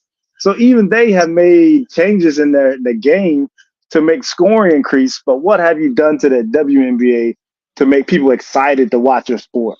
Nothing. Well, that's fair. It goes back to that business. That business. Got business wise, you got to make some better decisions. And once you start making those decisions, somehow maybe maybe instead of 10-foot rims, you go down to 9. Make it now you get the dunking ability, right? Something I get what you're saying. Something to create that excitement where people like, oh, I got to go see this. I got to go see this because you know what I'm saying. You ain't got a lot of Brittany Grinders that can jump and dunk. You ain't got a lot of. So And my thing is, I hear what you're saying, and I think that's very important. I think that as far as the WNBA is concerned, women's basketball as a whole, I do, and this is just a personal thing. I believe that one of the biggest obstacles that they ever faced was losing Kobe, because I think that Kobe was about to really take up that space that you're talking about, Rome, as far as investing his time as opposed to the NBA. He wanted to see Gianna excel and become involved in women's basketball and trying to see bring it up to the level that you're trying to do too. But to man's point too, I'm like, yo, And it's crazy to hear you say that, man, because you fugazi. You got a daughter. What if your daughter was playing? Like that's Hey, the I'm only there way. every game. I'm there That's the every only way I'm game. going though. Yeah, I'm not leaving But I'm work not. early to go see a WNBA game Yeah, I'm not doing that. unless I know somebody that's actually I'm playing. sorry. Yeah, man, I'm sorry. I'm not doing that. And listen, I'm gonna tell you what though, and this is why if you watch college, the women college, they get a lot of hype, right? And you see those stands in there, they pretty much packed too, depending on what college team it is too, though, because you got people who love their college and they support their college. But like I love Carolina. I'm a Carolina fan too all day. And I check in and I may watch a quarter of the girls game. I can't watch a whole game, but I'll check in on the score and everything. But and I think this is why like colleges, you see a lot more families and you see a lot more people going to those college games as opposed to the WNBA games. Once they get to Yeah. the pros, it's like if they didn't go to your college, I'm really not following them or anything like that. You know what I'm saying? Or a personal veteran. Shout out to the Wolfpack, NC State women's basketball here in Raleigh, North Carolina. But Kai Crutchfield, she my youngest son best friend. So I watched her play ball since middle school. Now, Kai could have had the chance to go to the WNBA. She chose not to. She's on a different path. She's coaching and doing her own entrepreneurial stuff now too. But that me personally having that personal connection to her, that probably would have been the only way I would have been going to a WNBA game. You know what I mean? To your point. So I definitely want to see that. But we got to get off basketball because we got to get into football too. But I got two other USC fans here. So I definitely want to hear y'all take on this here. I already know, man. But Ro, you know, since we met each other back 2000, whatever, 2007, whatever it was, I've always been saying when we got rid of such and such, before we even got Roy, I'm like, yo, give my boy a chance. Everybody, he ain't got the resume, this here and that there. This joker up here, top right, he's a diehard USC fan too. He texted me last week. Hubert got to go. What do you think that Hubert is the problem when it comes to USC basketball, Ro? No, I don't know. No. It's not. It's not. It's just I think the Hubert issue is I like Hubert, right? All the disappointment I have with Hubert, national championship game, when consensus come out to start the second half and go on look. They went on a 5-0, 6-0 run. I'm calling a timeout. He didn't call a timeout till they tied the game up. I was so pissed at him. Like, bro, come on, you gonna let these guys are still young. You got to stop that momentum right now. But anyway, but I do believe what Hubert Davis needs to do differently. I'm gonna tell you two things. You know me, Mar. I follow all the recruits that come into Carolina before they get there. I know what they're good at. I study them. I know, you know what I'm saying? I do. And even with the transfer portal, I say this. Hubert Davis still wants to run some of Roy's system, and that's the issue. It got to go. It got to go. Right. Go. That's it. That's the issue. You can tell he still run that ball reversal with the big man coming down on the trail. He got to get out of that, right? It works sometimes when you're trying to set up your base. I get it, but he's got to run out of that. But me personally, he's trying to run that old school Roy play through Baycott. Coming into the season, ask my homeboy, um, uh, uh, his name Keezy. He's from Greensboro, and he coached Women's Flag. He's a Tar Heel fan too. We're real close. I said, Keith, I saw I went to the first two games. I went to the exhibition game they played St. Aug. I went to the game when they played Radford, right? And granted, they ain't play nobody, right? But I went. And this is what I said, y'all. I said, if Hubert Davis plays to Armando Baycott, we won't win many games. I said, if he has to play through RJ Davis and Harrison Ingram, if he do this, we will win the ACC championship easily. I said that. Easily? When we play, I'm telling you, you just you can't. Baycott to me is soft. Call it what it is. 6'10", 6'11". I totally agree.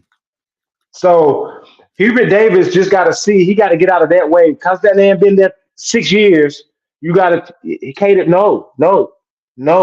Your best chance of being successful, I think UNC could run through the ACC if Baycott, if RJ and Harrison are our two leading scorers, and they run the offense through them, play outside in. But Harrison Ingram can play inside out. He has that skill set. Hubert Davis, that's the only thing I have on Lockland. He got to change that. If he changed that, he could chance to have himself back in the Final Four. If not, let me. but Hubert Davis ain't going nowhere no time soon unless Carolina go a couple of seasons where they go 8-20, then he gone because he black. And then let me tell you why. Let me tell you why I made that statement. I made that statement because even Hubert's first season, right, when they were getting blown off the court by everybody by 20 points, and we barely made it to the tournament. He was an 8th seed, right? We were the 8th seed. We made a great run in the tournament, right? But we was the 8th seed and barely made it in. And when you spoke about that Kansas, and there was no changes and no adjustments, calling no timeouts, like that game right there, like but it pissed me off so bad I don't even want to talk about it. But it's like I didn't even go to work then.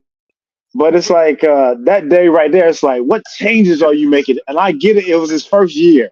I get it. So I'm like, okay, next year coming back, we're going to be great. 14-18. Number 1 team overall. We don't even make the tournament, right? We don't even make the tournament. Preseason number 1, we were the first team ever to be preseason number 1 and don't even make the tournament. This year coming in, it's like I'm watching us play, and we playing solid, but we keep losing the good teams. I'm like, okay, we got to get over the hump, man. We lose to Villanova. We lose to Kentucky. And I'm like, I'm watching the game the other night when we playing Oklahoma, and I'm like, man, if we lose this game right here, I almost gave it up. He can't win big games. And I'm like, you know what? You was at that game, right? Oh yeah, Charlotte. Yeah, it was in Charlotte. Right? Yeah. And I'm like, I can't stand if we win big games because he's not making any adjustments and making any change. And just like when we were losing to Florida State, we were getting destroyed by Florida State by 14 points in the second half. And I was like, you know what? I'm done with Hubert, man. I can't stand this dude. And then the boys came back. But I'm like, listen, if we would have went through this stretch, right, and lose all these games. That's where I got to argue with you just a little bit on the adjustment. I agree early on, like in that Kansas game.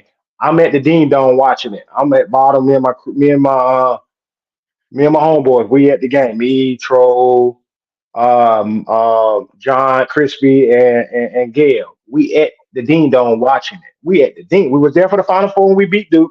Hey y'all, we coming right back Monday. Man, we jump out on a 15. We up 15 halftime. You know we feeling good. Oh yeah, about to win his first chip. Oh man, I wasn't.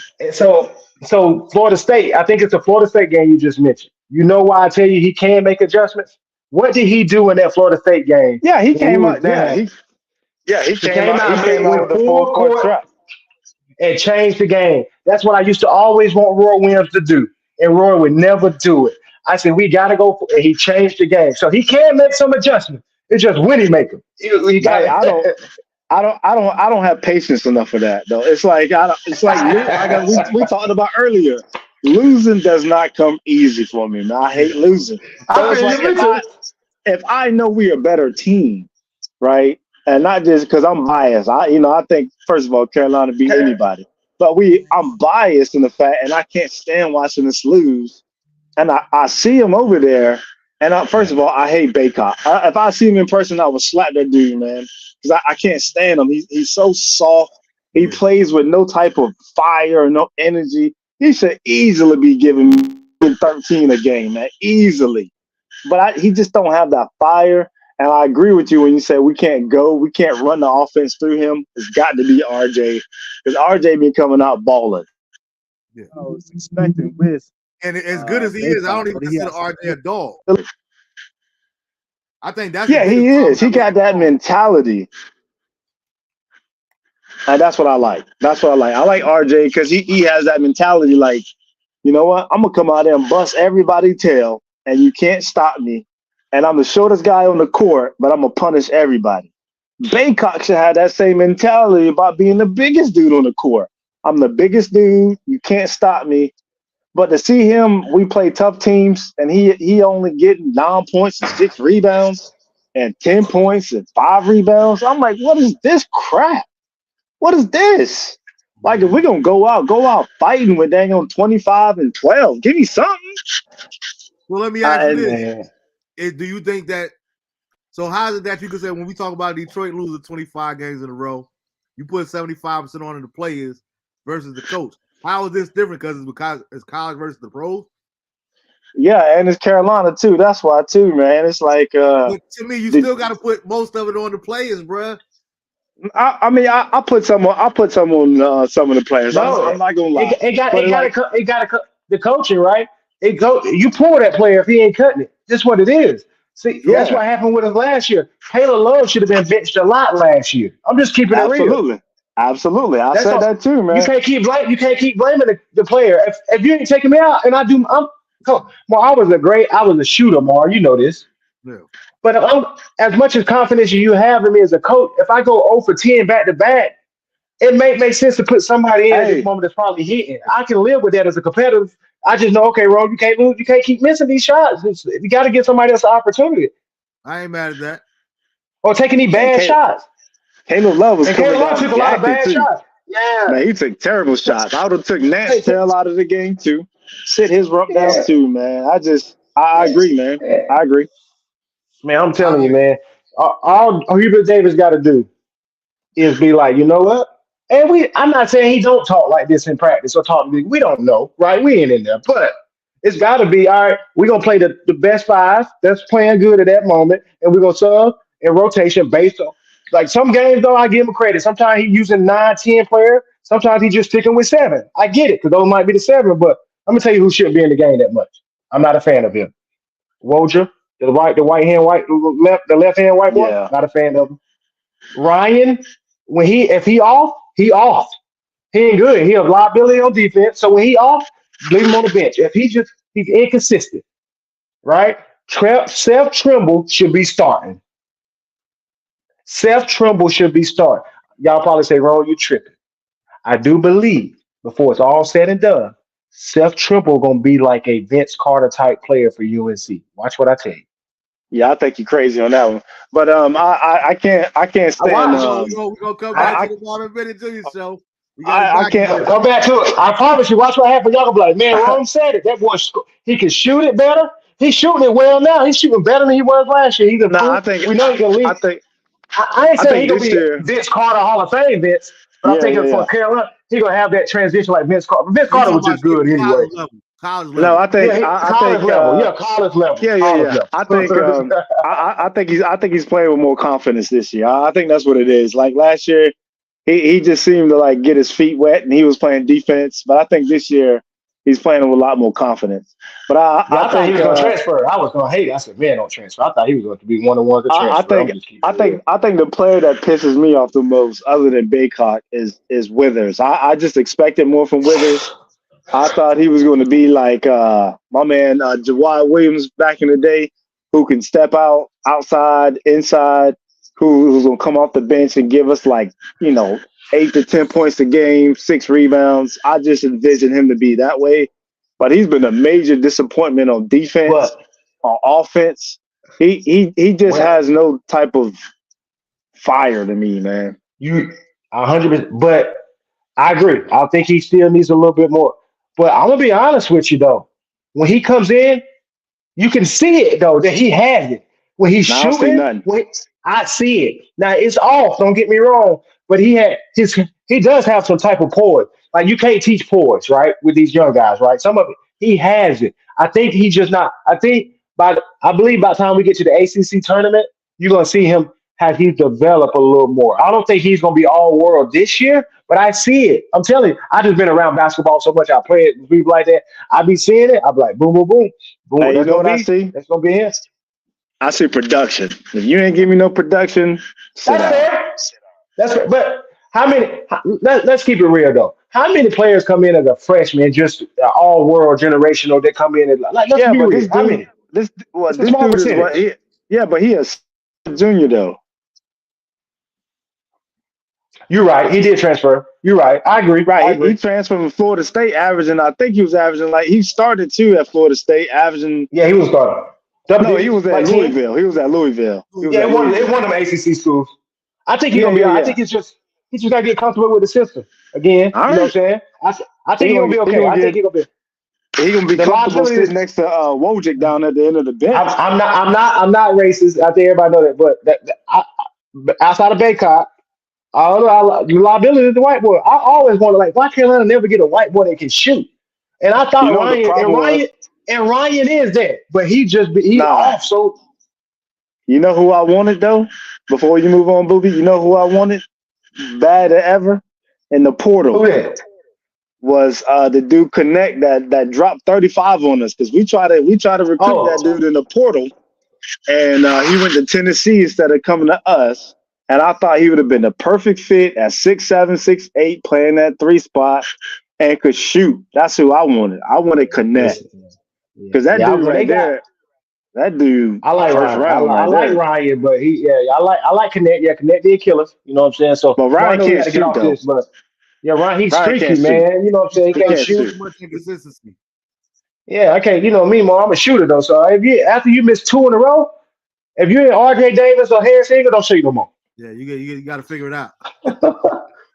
Put Trent in. Self should be starting. I'm just being real, y'all. He's our best defender. Him and Ingram. So you always need good perimeter defenders because I'm not. You know what I'm saying? Kentucky, man, Wagner and them boys killed us on the perimeter, man. Could do nothing with them boys, man. Look, 3 minutes only. 3 minutes only. This in-season tournament. Because next we going to football. This in-season tournament. How you guys feel about the in-season tournament? I go last I give my take last. I want to hear how you guys feel about the in-season tournament. At first, I didn't. When they first came out with it, I was trying to hear it. I was like, oh, it don't make sense. I had to go read the language, right? Oh, okay. Certain games throughout the season, you're gonna play somebody that's already positioned in your pool, and then based on that, you finish. You get to this single elimination tournament. Boom, boom, boom. I think Adam Silver is a mastermind. That was great because for me as a fan, the reason why I don't watch basketball like that no more in the NBA until the playoffs really, it's because too many people want to sit out games, back-to-back games. They let people just rest and do all these things. They really don't care about it no more like that. Oh man, the in-season the in-season tournament forced you to say, okay, all right, y'all, we get a chance to get. First of all, I think they all got $500K, whoever the winner was, and the runner-up got $250K. Come on, I know they got millions, but that's money. So I think that's a incentive to just play your butt, not take no games off, and compete. And it gave that playoff atmosphere of like, okay, you got to win this game to get to the next one, this, that, and the third. It gave you something. Now these youngsters that we just been talking about, here you go, how it comes back, to understand what a playoff was like when you get before you already get to the playoff. You know what I'm saying? Now they're going to see what type of LeBron they get when it comes time to crunch time, opposed to the LeBron you get during the regular season where he probably ain't holding you accountable as much. But now we got a chance to win this. Oh, you need to make sure you're on practice on time. You need to make sure you shoot 100 more shots at the end of practice. Things like that. I think it did turn the level of intensity of what you should be playing for throughout the season. I like it. I think it's clutch. I think it's only going to get better from here. I like it. All right. What about you, Buck?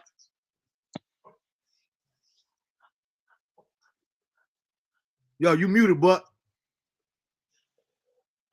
Yeah, he been mute the whole time. Yeah, he been muted for a while. You muted, Buck. Unmute yourself. You hear me now? Yeah. You it's funny though because I've been seeing this lip move for about 20 minutes. I just thought he was talking to somebody in the background. Yeah. You've been muted for like no, but I'm saying is with the in tournament. So what if you get hurt doing that? Now that affects your regular season trying to make it to the final. But listen, if you're gonna play that game anyway, whether it was a play-in tournament or not, because it's on the schedule. What if you could get hurt regardless? I can go up my steps. I can go up my steps right now and get hurt. That's just part of the playing sport. But my thing is, what's the purpose of it, really? Because I can see having an in tournament. I can see having an in tournament for everybody that didn't make it to the finals, just to try to get extra money for the NBA. But during the regular season, I don't see what's the purpose of it. So okay, let me ask you a question there. Let me ask you this real quick. Watch it. Are you a college football, basketball fan? What's the name? I'm a football fan. I used to watch the NBA. I still bet on stuff that I don't even watch no more. What's your college team? Huh? I don't have a college team. I just bet on teams that I think gonna win. So which conference? You like the ACC? Yeah, I like SEC? the ACC. Let's say ACC, right? Right. So that means the ACC probably shouldn't have an ACC tournament then, right? They should just play the regular season, and then based on that, you shouldn't have to play for that. Just go based on how you go play for I the like the way national it championship. was regularly set up. Regular Okay, season. okay, fair enough. I just thought I had because it's just like Yeah. that, just like in high school, right? No, We play because the to regular me, season, then we that's go play just in the another playoffs. that's just another exploit on these kids, man. Putting more on their Oh, on their bodies and everything. It's tough I enough just like to it. make it through. It's tough enough just to make it through the regular season. Now you doing this extra shit for extra money. But it's not extra. You're not gonna play more than 82 games regardless. You still gonna play your 82 like normal. It's Oh, part so of the that's how 82 it works. games. Because I'm thinking. I told you I ain't read the Oh language. no, I'm thinking it's yeah. more games now. So basically, real quick, more. I know we Now got to you go. I still know he playing wants to say 82 so. games. So You still playing 82 so you games. still play 82. So out of those, so let's say they already got the schedule made for the season, and whoever your pool in, whenever you get ready to play that, they're gonna already schedule and say this is one of your pool That games. This is game. part of the play-in tournament, right? That's how it worked. And then the top two teams out of each pool automatically advance to the 18 team playoff. So what's that? Just extra money for the players? Yeah. Yes. All No, right. no, I no, no, told you no, I no, didn't no, read. no, I no, didn't no, never no, read the no, no, language, no. so I don't know. Hold on. But I Let's think It's back up. only the It's winners. extra money for the players, but it's not extra money just for the players. Because you because best let me tell you believe the something. NBA getting their cut too. I'm gonna tell you some real shit. Absolutely. Yeah. When I bet on the NBA, right, I don't go by the point spreads. I mainly Okay. do parlays. I do parlays by the money line. Even though I'm gonna get way less money, but I know what team's still gonna beat what teams. And let's say the point spread is 8 points, I'll still take the team that's giving up the 8 points, but I do the money line was way less money Gotcha. just to make Got you. sure. Got you. Okay. Yeah. What about you, man? I'm gonna be Hey, I can honest, hear man. y'all still, man. Just because y'all can't see me, I can hear you. Yeah. I'm gonna be honest, man. I really don't care, man. I mean, the season or not, the in tournament season. I'm gonna be honest. I didn't know what it was. I could care less. It didn't move me. It didn't move the needle any. Uh, and then I think it was most embarrassing is when the Lakers hung the banner up with the in Right. I season did hate tournament. that. I Yeah, thought I that did was hate that. I thought that was shameful. Hold on, I like what they won the tournament or something? Yeah, Yeah, yeah. they want to play They in tournament. I honestly They think beat the Pacers. yeah, I think if there was something like my man spoke about earlier, just like how like college has the like the NCAA tournament, then they have the NIT. I think if they would have did something like that, a tournament at the end of the season for those who did not make the playoffs. All right, cool. If you want to play more games and see who would be the champion of the ones who didn't make the playoffs, cool. But the in season tournament, I could care less, man. And hanging up a banner, especially for the Yeah, Lakers. I think if the I don't like the Pacers would have banners. won, okay, hang up a banner because you haven't won anything. But Lakers literally got 20 banners. They got the jersey hung up in the rafters, and you gonna hang up an in-season tournament? Get out of here, dude. Yeah, I hate the banner stuff. yo, And then now Get everybody out want of to say here. LeBron. Now everybody want to say LeBron to go because he the only one got an in-season. And they Nigga, giving it just they got a started. trophy. They got a trophy for that. I'm like, what you getting a trophy for? Like, what's get out of here, dude. dude, I don't even know how true it is. They were saying that they was in talk about naming the trophy after LeBron.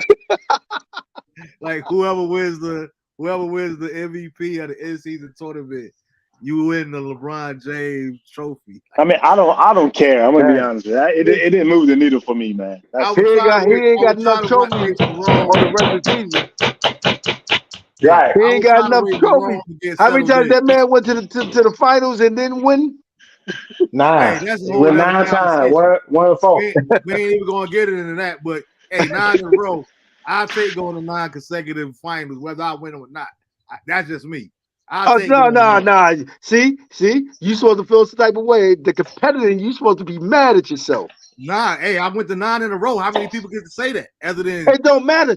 But Bill when you Russell? watch his performance, I told you, if LeBron was to take over the game from the beginning, he wouldn't have lost as many times. I'm gonna Dude, tell you this. Hey, Mark, actually Mark, hey, Mark, cut that mess out, Mark. We don't want to hear that. We don't want to hear that. I'm saying that's We real don't want to talk. hear that, Mark. This is my personal reason why I'm not a LeBron fan. But I do All respect LeBron, and I give it to him because of this one simple fact. Even though he's different than me, I accepted the fact that, guess what? LeBron James is never going to be the dog that I want him to be. He's never going to be. Right, that's true. No. But you know what? I expect you to change because that's what I want as a fan. No, Play ball while you play ball. And I'm glad you said that because the only thing that pissed everybody off when he always was doing these interviews, I'm the best in the world. And no, you're not. I mean, he's supposed to say that, but I don't think he is. But he's supposed to say that. But He let's get said on that them too coats. many times. I'm the best in the world, but you keep losing in the finals. Nah, to me, and people always talk about that as far as LeBron is the GOAT conversation. I say LeBron is the G boat. I don't say he's the GOAT, but he the G boat. He got the all around. I'm not gonna lie. He always had the all around better game than Kobe or MJ. Yep. He always had the all around better game than both of them.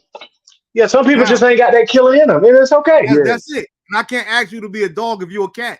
Point blank, period. Like that goes outside of your nature. So I would like to see you be a dog, but you're not a dog. As far as the in-season tournament for me, I wish Ron was sitting down so I could give him my cam. I can put my cam. I'm looking at you, man. Hold on, man. I got eyes in the back of my head, man. Come on, man. He said he can't jump no more. Hey, like Cam would say. Oh, I can still jump. My nigga, come on, yo.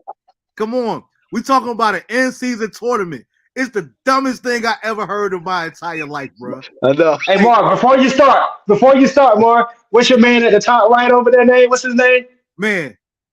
Lamar. Man. Come here. You remember what man said about the WNBA? They did nothing to change it to marketability? But go ahead, though. we talking about the NBA. The NBA is not on the come up. It's not a startup league or trying to get attraction. The NBA is already the NBA.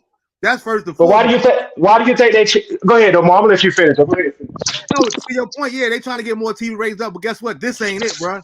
This ain't it. Like, either have a tournament at the beginning, or you either have a tournament at the end. Like I was telling somebody earlier, it would even make sense to me if they went from having to play in to having this little tournament toward the end, so you could have a tournament to be in the play-in. That would make more sense to me. But an in-season tournament 2 months into the season, that's the dumbest thing I ever heard. Thank you. When I first heard about it, you know what my prayer was? My prayer was to the basketball guys. Please, whoever, please. And it turned out to be the Lakers and Indianapolis. But whoever win this tournament, I pray to God that they don't make the playoffs. For the simple fact that it can show you did nothing at all. You just tried something, you was reaching for straws, but it was stupid and it made no sense. The in-season tournament is absolutely absurd and crazy to me. Like you tried to do something different, but it makes no sense. It's no but you know what? Brother, there's a few people on the Lakers. I can't even tell you who the Lakers players, but I'm quite sure they happy. They got an extra 500,000. LeBron James just bought his daughter another kitty car. Right. So he wasn't really stressing over it. But I think that's the dumbest thing ever, yo. But you know what? When they first said it, I didn't like it. But when I read it, Marv, and I see how it played out, because you think about it though, Marv, as a competitor, I ain't saying you got to think about it as a competitor, like, hey, okay, this game means something tonight. This game means something. And even still, like we talked about earlier on, as a competitor, every game means something to me. I'm just being real. Let's get it wrong. But that's the thing. The NBA the world it's changed now. It's not about that no more. Like y'all talked about, it's about the money. They care about the money now, right? So now Adam Silver created something where, okay, if we got to put an incentive in there for you to play harder throughout the season, I hate that they had to do it like that, but it worked. Because they was talking, okay, we got to win this game tonight, y'all. We got to win this game. We got to win this game. But it worked, and I think it's only going to enhance it. I think they're only going to do more with it. I'm just being real. So basically, now you saying that now the NBA players are playing more because, like you said earlier, all that sitting out that during the regular season talking about rest.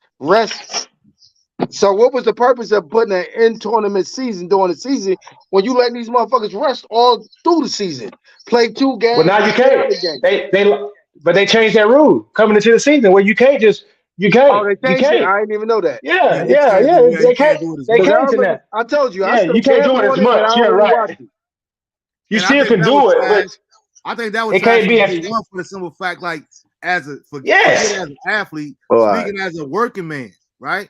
Yeah, yeah. I'm I'm out paying here to work, $100 for this ticket. and I Yeah, paid all yeah. this money for this ticket to see KG or LeBron James or Shea Gilchrist. I don't want to hear nothing about you taking off tonight. But like, yo, I paid for tickets for my whole family to come see their favorite player. I don't want to hear nothing about. I'm just saying I'm only gonna play 15 minutes a night because of load management. That's Yeah, unfair to yeah. the fans, hardworking people that's putting money in your pocket, so to speak. Yeah. I think that's totally My disrespectful. my favorite player do a lot of load management. I can't stand. And that's my favorite player. Kawhi Leonard. I can't stand. Yeah. He stay hurt And like a that's my mother. yeah, he stay but the reason for him, he stay hurt. You know what I'm saying? But I still don't Yeah. like Yeah. And Yeah. it's funny that you even bring Kawhi up, yo, because I was always yeah, like that that too. I top was big on top Kawhi. top five I'm like, top five player when he stay healthy. hey, and that's when he my stay thing healthy. though. Even to take a step further, is like you think about Kawhi and all the games that he done missed and all these injuries he had. It ain't like this mug. He Yeah. ain't have a Paul George. He ain't break no ankles. It's like, dude, is you hurt or are you playing hurt? Are you like the first? Yeah, that's true. Are you another version of Ben Simmons? He was like Mar, the stop rest that, of us. Mar. Stop that, Mar. Don't compare my man to Ben Simmons. Hey, Stop that, I'm Mar. just Don't saying, do that, bro. I'm guy. just saying. He might have been a top Stop. 5 4 years ago. Yeah, like, but I got a question. And Like, keep especially it. when So you you, saying ain't I nobody see know. you get he been hurt. at the last 11 games. He been averaging 28 and a half. Yeah, but we That's talking Eight about in a rebounds. year. What year 10, 11 now? Like, we can't But go he by had 11 game streak. But Clippers ain't that's my gonna go dog, there. y'all. No, I'll tell you what though. Long I as mean, you got, as long as the Clippers got Harden on it, they ain't going nowhere. no. This is what I would say. I know we gotta get to I football hope more, so. but I watch football. I watch basketball. I don't watch a lot of the Clippers stuff until really around the playoff. But what I've been seeing to them on that 10-game win streak is Harden has been playing like he cared now. I'm just being real. I'm not a He fan of playing Harden defense, either. so he playing defense Yeah, too. yeah, he's playing like he cares. Now I'm being real. On defense, he's talking. I'm not a fan. I'm telling you, I'm not a Harden fan. I'm the first to tell you. But because I was like, damn, what?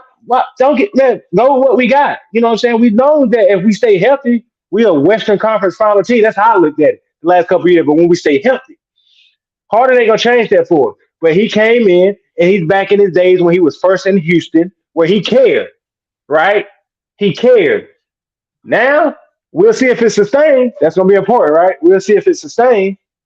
But I like what I'm seeing Go right ahead, now. man. I ain't gonna No, hold you. he's not That's a dribbling. blasphemous He's statement. not. I want to hear what man got to say before we He, shift to football. no, I was about Nah, to say man, he's we're not good, man. dribbling till the clock run out no more, huh? Nah, we're Oh no, good, no, man. Go ahead, man. Hey, he go back ahead to and his talk about double them Clippers. doubles.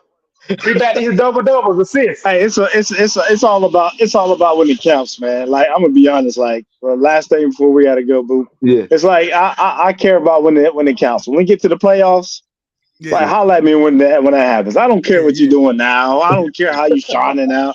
He was the MVP of the league scoring Yeah. champion, and they got blown out, man. I don't care. Holla at me in the playoffs. That's all I got to No, say. bro. Hey, you'll never. I'm gonna tell you, Marvin. Tell you, I am a realist. I don't care if I'm a fan or not.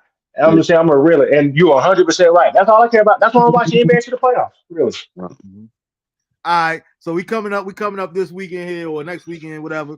We got the transition to football. We got the college playoffs. How y'all feel about the teams that made it? How do y'all feel about Florida State? Well, y'all know I'm a Florida State fan, but that's not the reason that I'm Yeah, I know you biased. hot.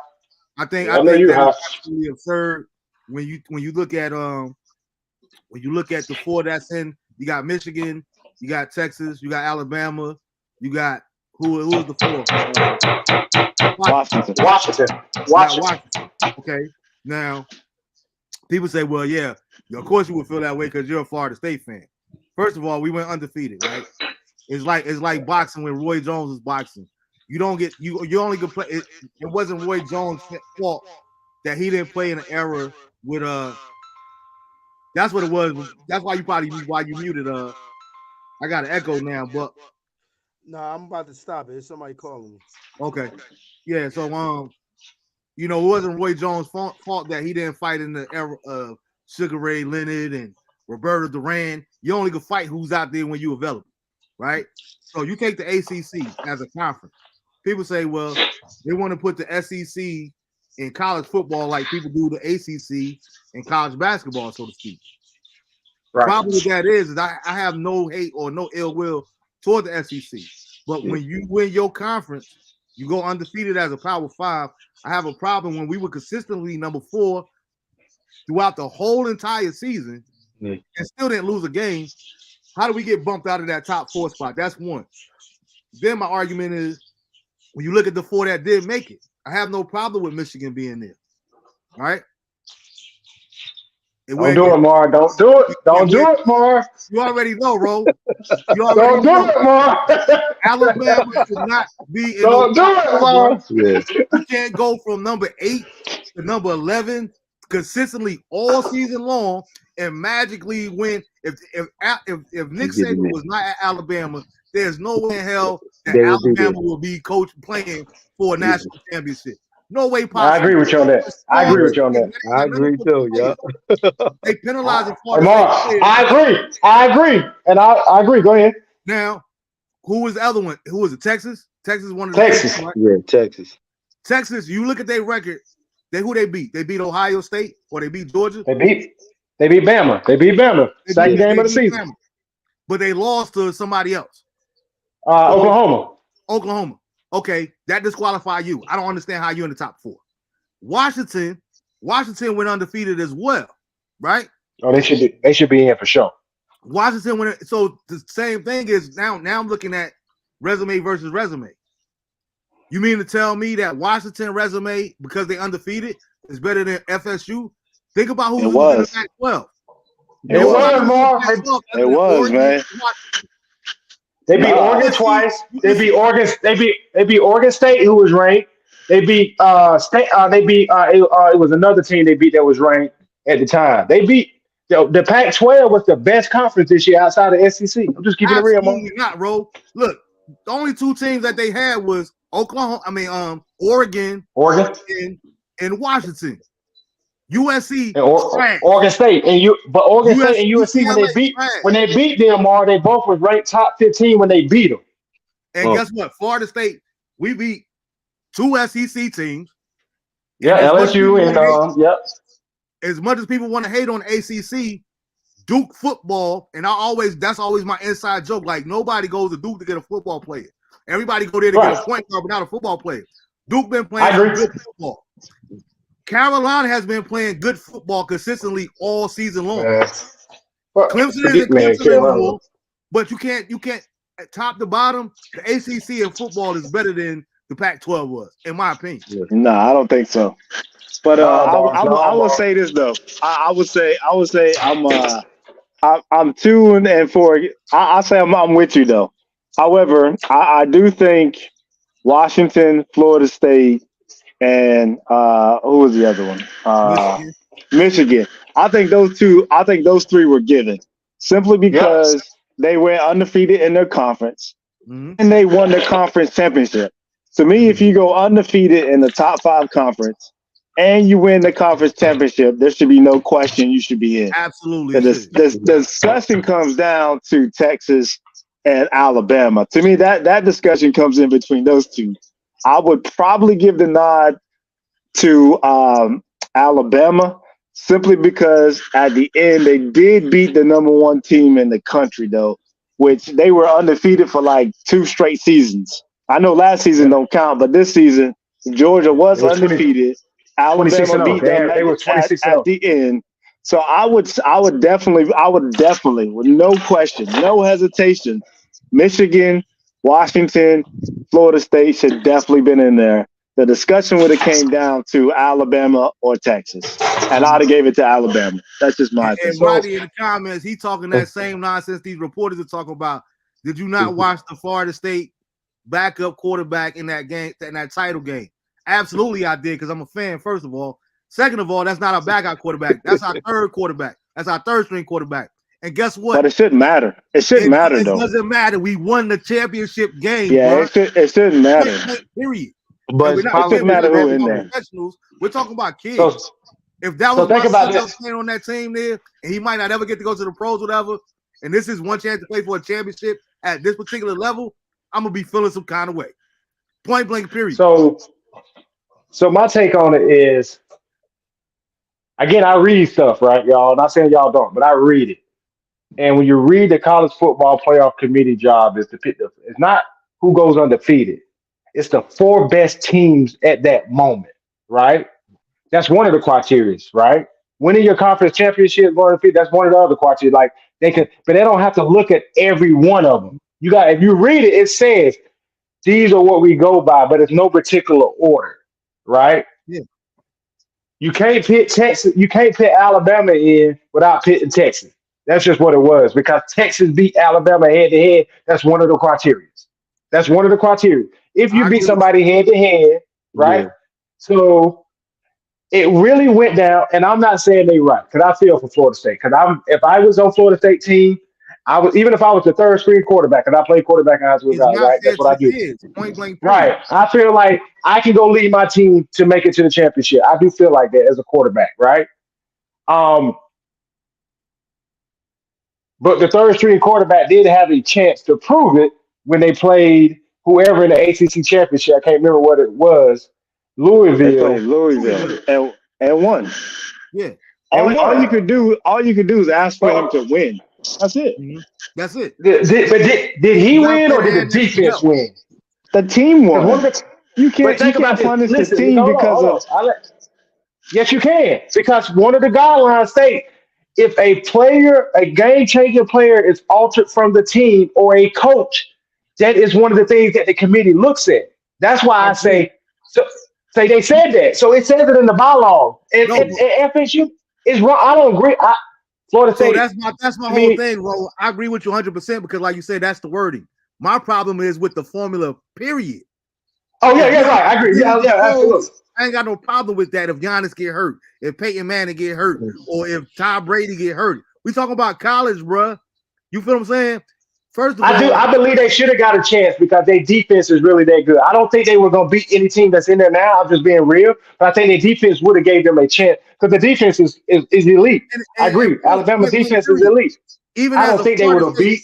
Right? Even as a Florida State fan, my point is, even if Jordan Travis hadn't got hurt and he's still going to play, we could have got blown out to Louisville. We could have got blown out in a bowl game. So you can't just base it. That's one player out of 64 different players, bro. You got 64 different kids that's on this roster that worked their life for this biggest moment, bro. You can't put all that on no one player. You got to play the hand that you dealt. Yeah, we fought against all odds, and y'all might not be able, but guess what? We earned the right to be in this position. Let me ask you a question, though. Quarterback, whether it's a starting quarterback. Who are y'all 4 best teams in college football right now? You ain't got to go with the college football playoff, but who are you, honestly, your 4 best teams should have been in there? Your 4 best. I think you said instead of Texas, it should be Alabama, right, Mark? No, I didn't say that. Somebody said that. Somebody said that. I would say I forgot about Georgia, but I honestly believe that one loss at the end of the season shouldn't deter you also. I think Georgia, they've been number 1 for the longest. I do believe Georgia is one of the top 4 teams in the country. I do too. Still. Yep. I still do too. I don't think, I'll be honest with y'all, I don't see Michigan winning. I'm just being real. And who you got Georgia? Who your other 3, man? I think my top 4 teams would probably be Georgia. I still think Washington, because I think Washington had a pretty good resume. They legit. I think they had a pretty good resume. I do think Michigan, because Michigan, they did beat Ohio State. They did beat Iowa in the conference, even though Iowa is not that good. They did win their conference though as a top 5 powerhouse team. I mean, they did their job. They beat them 55-7. They did exactly what they're supposed to do to them. Didn't give them a chance. And to be honest, I think it's Georgia, Michigan, Washington, and probably Alabama. I'm gonna be honest. If you say if the that's your top, if four you say the best, top why 4 shouldn't they be? teams, because I don't think they deserve to go. I don't think they Okay, there we go. want the That's the word. opportunity Okay, to don't go. deserve it. Okay, there you Yeah, go. Okay, that's I think fair. They Florida don't State deserve it. That's a deserved great to word to go. use. Yeah. That's Yeah, I right. think. Okay, that's a great word. I think Florida State definitely deserved to go. Yeah. They earned the right to go. You know what I mean? If you want to use words, Yeah. deserve, earn, they absolutely earned it. And that has nothing to do with being a fan. For me, if I was just picking 4, my 4 would be, again, I'm starting with Georgia because consistently they was number 1 all season, even though they did lose to Alabama in the conference championship. It does not negate what they did for the rest of the season, in my personal opinion. Right? Second, I have no problem with Michigan being there. Right? Michigan is Michigan. They find ways to win. Some games they dominate. Some games, all you gotta do is play the hand that you dealt. I'm a firm believer in that. There, I don't care whether you blow every single team out. None of that kind of stuff. Did they played the schedule that was put before them. They were successful. I don't really have a problem with Washington because again, they earned it to me, and they deserve it because of the undefeated. Now, I'm not carrying weight in the Pac-12. Rodney said I'm crazy that the Pac-12 is better than ACC. I don't agree with that. Because, like you said, I agree with. I agree with. you take a mid-level ACC team, Wake Forest, Duke, North Carolina, whoever else, they'll beat any of those mid teams in the Pac-12 to me. The Pac-12 is like the ACC was 5 years ago, bro. Which you got Florida State, you got Clemson, and then you got everybody else. That's how the Pac-12 is to me. USC is not USC no more. I don't care if you got Caleb Williams on it. They trash. They have no defense. UCLA is trash. As much as we love Deion and we want to see them win, Oh yeah, we ain't they're not worthy, bro. As far as a football team, and I like what he's doing. I want to see him win and all that. But as an overall Oregon State, Arizona State, come on, man. The ACC schools will kill them jokers. And that's my personal opinion. That's my personal opinion. Then 4. We suck up here. We don't know how to stop nobody. So we got to in the ACC. We don't know how to stop people for the most part. We got to outscore teams, and we leave it to Drake May. That's my whole point. Even if you got to outscore teams, you're still doing it. Think about like you say that even in the Pac-12, right? Deion and them beat USC 45-42. They ain't playing no defense out there either. Yeah, they lost to him, but yeah. You know what I'm saying? Nah, UCS, no, not you, not they beat USC, didn't they? No, they came back. They were losing and came back. Deion, they lost. They ended up losing by 2 or 3 points. It was a good game. It ended up being a good game. But it was a high scoring game. That's my point. Yeah, they put up bad points out there. Oregon was averaging 42. Ain't no defense being played. So you can't see offense as far as defense because they was putting up just as many points in the Pac-12 as they was in the ACC. So it ain't just the Tar Heels. I just can't see it because I'm a Tar Heel fan, right? I still pull for that foot. We gave up so many points against UVA, who won 2 games all season, Marv. Georgia Tech, who blew us out. Like we couldn't stop. So that's what I'm saying. Like, and then when we do that, we can't score. When teams start to put points on us, our offense start to struggle. You know what I'm saying? You know, Drake May, we'll go 3 and outs and stuff. That's why I say, but what was Carolina's overall record at the end? I think they finished 9-8. They started 8-0 and then lost. They finished like 8. They started 8-0 and then lost like 2 out the last 3 or something like that. 3 out the last 4. They started 6-0. Oh, 6-0. Yeah, they lost to Georgia Tech, lost to Virginia, Georgia Tech back to back. Yeah, they lost to State. All we gotta do is win out, Mar. I believe we're gonna beat y'all in the ACC tournament. Yeah, you ain't got Travis either. Yeah, we got you. What you and Clemson. That's what we lost to Clemson. And that's my thing. We lost to like Clemson. you were saying earlier, as far as marketing and business, all that there because of the money, right? That plays a big part, and we're not gonna act like it's about the love for the students and the athletes. It's the money. Yes. But so my point is like just because we lost Joe and Travis, and I'm a fan, but I seen us before when Jordan Travis just 2 years ago had to fight the start because he wasn't necessarily the best quarterback on the Florida State team. You know what I'm saying? The whole team just turned around. 2 years ago, we was trash. You know what I'm saying? So Mike Norvell, he did what he did. So we're not even going to get into all that there. He changed the culture and all that there. But my point is, I don't care if you earn that right, if you go like to man point, when you go 12-0 in a season, right? You're not talking about a 6-game win streak. You're talking about 12-0, and you play your conference championship, and you win your conference championship. That's supposed to trump everything else, in my personal opinion. Right? No matter who's on the floor, whether your point guard get hurt, whether you're shooting guard, whether you're the quarterback, the left tackle, your best safety, All-American, Heisman Trophy, none of that matters, bro. You earned the right to be in that position. Now, we go out here and get blown out by 60, then guess what? We got to eat that. But we earned the right to be here and to be. Yeah, I just think it goes down to the language, though. If they, if it's a like obviously if they would have had the 18 playoffs or 12-team playoffs this season, we wouldn't be having this argument, right? Yeah, which they will have next year, which I always they will. Do, right? And that, to your point, Ro, I don't think it should be 12. I just think it should be 8. I don't think it should be 12. And listen, and that's my argument is a little bit different on that, right?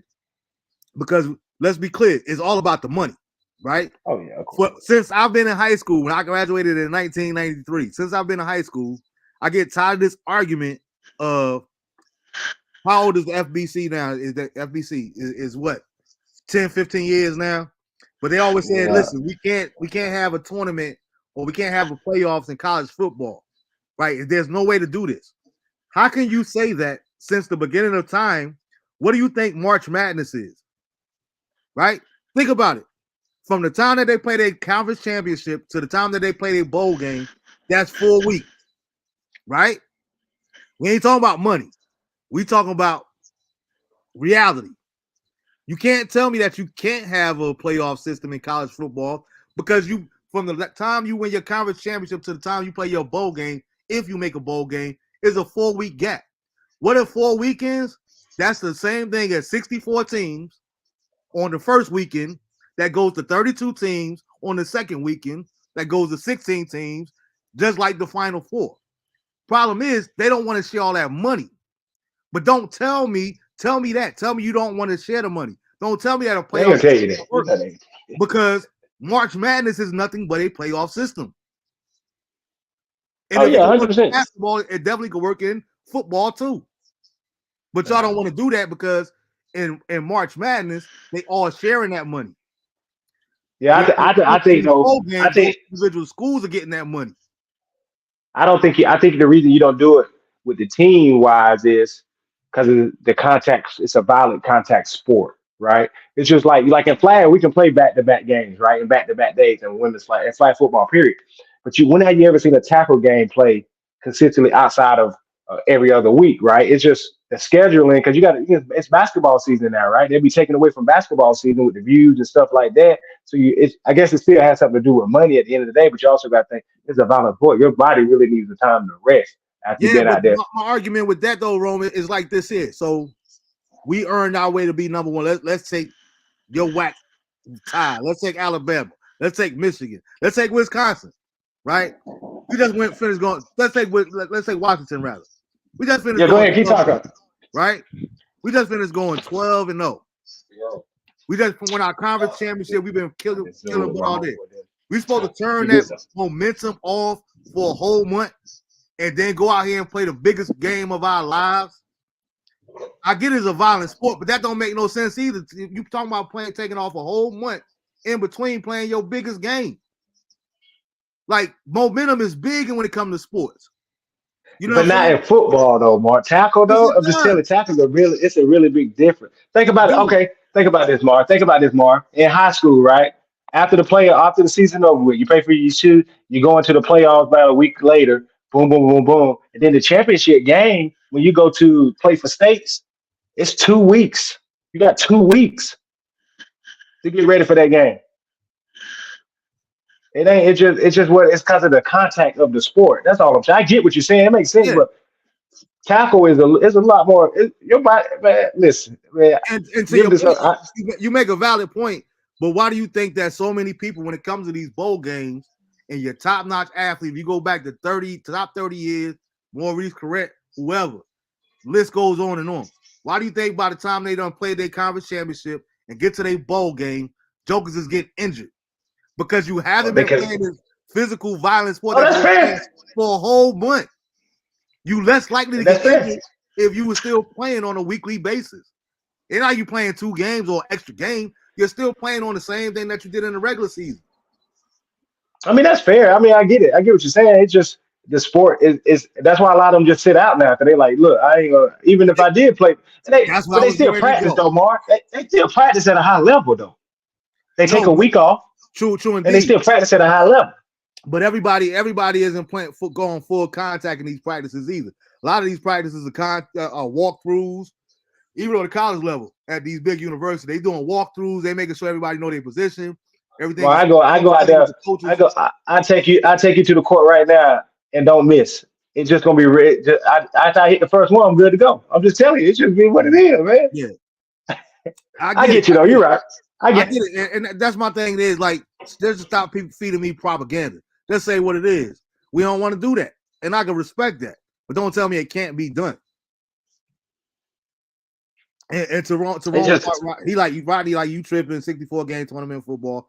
Again, it's the same thing as March Madness. I don't know why I'm tripping on that. 12 teams is perfect for perfect. When you got more than 12 conferences, so everybody that don't always win a conference, even within the SEC, so only one SEC team should make it. You know what I mean? He said something earlier, 1 loss and you gone in the SEC. That's not true. That's why we having this whole argument and debate, because Alabama's in and they got 1 loss. Okay. Tyrone said it could happen. It doesn't have to be 64 games. They play over 100 bowl games that mean nothing. And that's my whole point. Back when we was still in high school, bro, it was only 3, maybe 4 bowl games that mattered. Now you got the Circuit City Bowl. Now you got the Bowl. Like, there's man, Duke. I'm watching Duke playing now, beating the hell out of Troy 14-0. Even when we were talking about basketball earlier, think about it like this, right? We were talking about it when it comes to basketball, right? This joke, yo, just think about it. You talk about the worded in the proper head. Technically, to play a bowl game, be bowl game eligible now, you don't have to win no conference, nothing that did. You just got to have 6 wins. How we were talking about the AAU and basketball earlier. It's watered down, bro. Like, you got. I was flipping through the channels the other night, and it was a Fresno avocado something bowl. Like, this isn't even a national product, but they were playing their commercials and everything else. Some company based out of Arizona. So again, why do I really care about a bowl game? That's why some jokers are like, you know what? Hey, I'm getting drafted in April, man. I don't really care about it. But it was different when all you had was the Cotton Bowl, the Sugar Bowl, and the Rose Bowl. That was a big deal to play for a Rose Bowl, because it was only 3, maybe 4 that really mattered. When you got 60 different options, it don't really matter, bruh. Nobody cared that you played in the Roses Bowl. Man, know what I'm talking about, because he's from North Carolina. Nobody in New Jersey or New York outside this area know what Roses is. Come on, man. But even Roses got a bowl these days. Wiggly Wiggly Bowl. Like, come on, man. It's too many bowl games. They don't matter. Oh, man. Yeah, I feel you. It's almost like the in-season tournament. It's like they don't matter, bro. Like, I'm gonna really sit my grandkids around on Christmas time and say, hey, 20 years ago, I played in the Dollar General Bowl. Grandpa, what's that? That's nothing to be proud of, bro. That's like hanging a banner up in this in-season tournament. Like, that's mad disrespectful, yo. It's an in-season tournament. Now, like you said, it's hanging up there in the rafters with Magic, Kareem, James Worthy, like, all these greats, and we got an in-season tournament. They were talking about like Kobe. I would have loved to see Kobe express like Kobe would have burnt that mug down before they even hung it in the rafters. Like, ain't no way in the world y'all put that up in no rafters. So before we get out of here though, so who y'all got winning it? We talked about the 4 and who should be there, who not. I think Michigan was hoping they playing Florida State. I'm just keeping it real. You saw the little interview. You saw when they were in there, when they saw who they were about to play, how they whole mindset changed. The one thing that I got Alabama beating Michigan. I think Jim Harbaugh. Hold up to my point real quick. I just talked about how it's only 3 to 4. I said I was exaggerating, of course, being funny, being me. Rodney said it's only 40 bowl games. It's only think about that. It's only 40 bowl games, dude. But think about 90% this, of the Mark. shit don't matter. Somewhat. I mean, for the players that do, though. The players that It's do. about that money, man. That's all it is. It's about the money. All it is about the money. I'm gonna tell you what. I'm gonna tell you who I hope wins. Who I'm rooting for. I'm rooting for Washington, man. I'm rooting for Washington, man. I'm not gonna lie, man. I like their offense. Their offense get up and down, man. And I'm gonna be honest, man. I'm tired of seeing Alabama. Them jokers always win. That's who I'm rooting for. Now Alabama may mess around and win the whole thing, but I'm rooting for Washington. Yeah. That's it. I'm. This is what I think gonna happen. I would love for. I like Penix. He left-handed like me. He throw a spiral just like me. Very accurate. I like it. I ain't gonna hold you. I like Penix. I just think what's gonna happen is the rematch of Texas and Alabama is what's gonna happen because that first game, Jalen Milroe. I think this is what I think how Bama lost that Texas game. They didn't let Jalen Milroe. They didn't trust him yet. Instead of just using his legs, they kept trying to make him a pocket thrower. That's how they ended up losing that game, in my opinion. I think they want to get back. I think it's going to be Alabama and Texas. Obviously, I'm going to roll with the Tide, but I think it's going to be the rematch is going to be Alabama and Texas. Got to think. Texas finally get back to the promised land, right? They finally get back there, right? They are. If Texas ain't winning, they don't like that, right? You know how it goes, just like Bama, right? So I think it's Texas, Bama. I think Jim Harbaugh, them, karma is going to catch up with him, right? And that's what's going to happen. And he's going to take off and go to the LA Chargers. He's going to the Chargers, y'all. Mm-hmm. Alabama versus Texas. Yeah, you like you said, you're a Bama fan. Like just me and you, we have real conversations.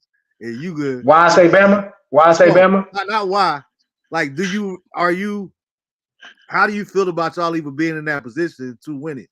Knowing that the way that you got there is because of a 4th and 31 conversion, bro. Hey, I agree. I mean, it got down to the Iron Bowl, which I told everybody going into that game. I said, man, I don't care what their record is. This is in-state rival. They don't care about what record is. Nigga, we probably grew up together. We probably went on the same recruiting trail together. We probably did all of that. It ain't about that. I knew it wasn't going to be no blowout. You probably say, Ron, you just said no. Ask people that know me around. I'm telling y'all, watch it. My buddy Keith just got here. Mm-hmm. Same time I said, man, I'm scared of this game. It's a trap game. Mm-hmm. I said, when they went 4 and 31, I said, Alabama about to win the whole thing. After they cleared it, I said, I knew they was in. I said, they're going to beat Georgia. I had them beating Georgia. Because I don't think Georgia really played a defense like Alabama's yet at that point. And so, yes, I'm excited. When they won it, I was like, yep, Alabama about to win the national championship. People don't want to hear that. I get it. They're about to win it all. Yeah, I got Alabama beating Texas 27-20.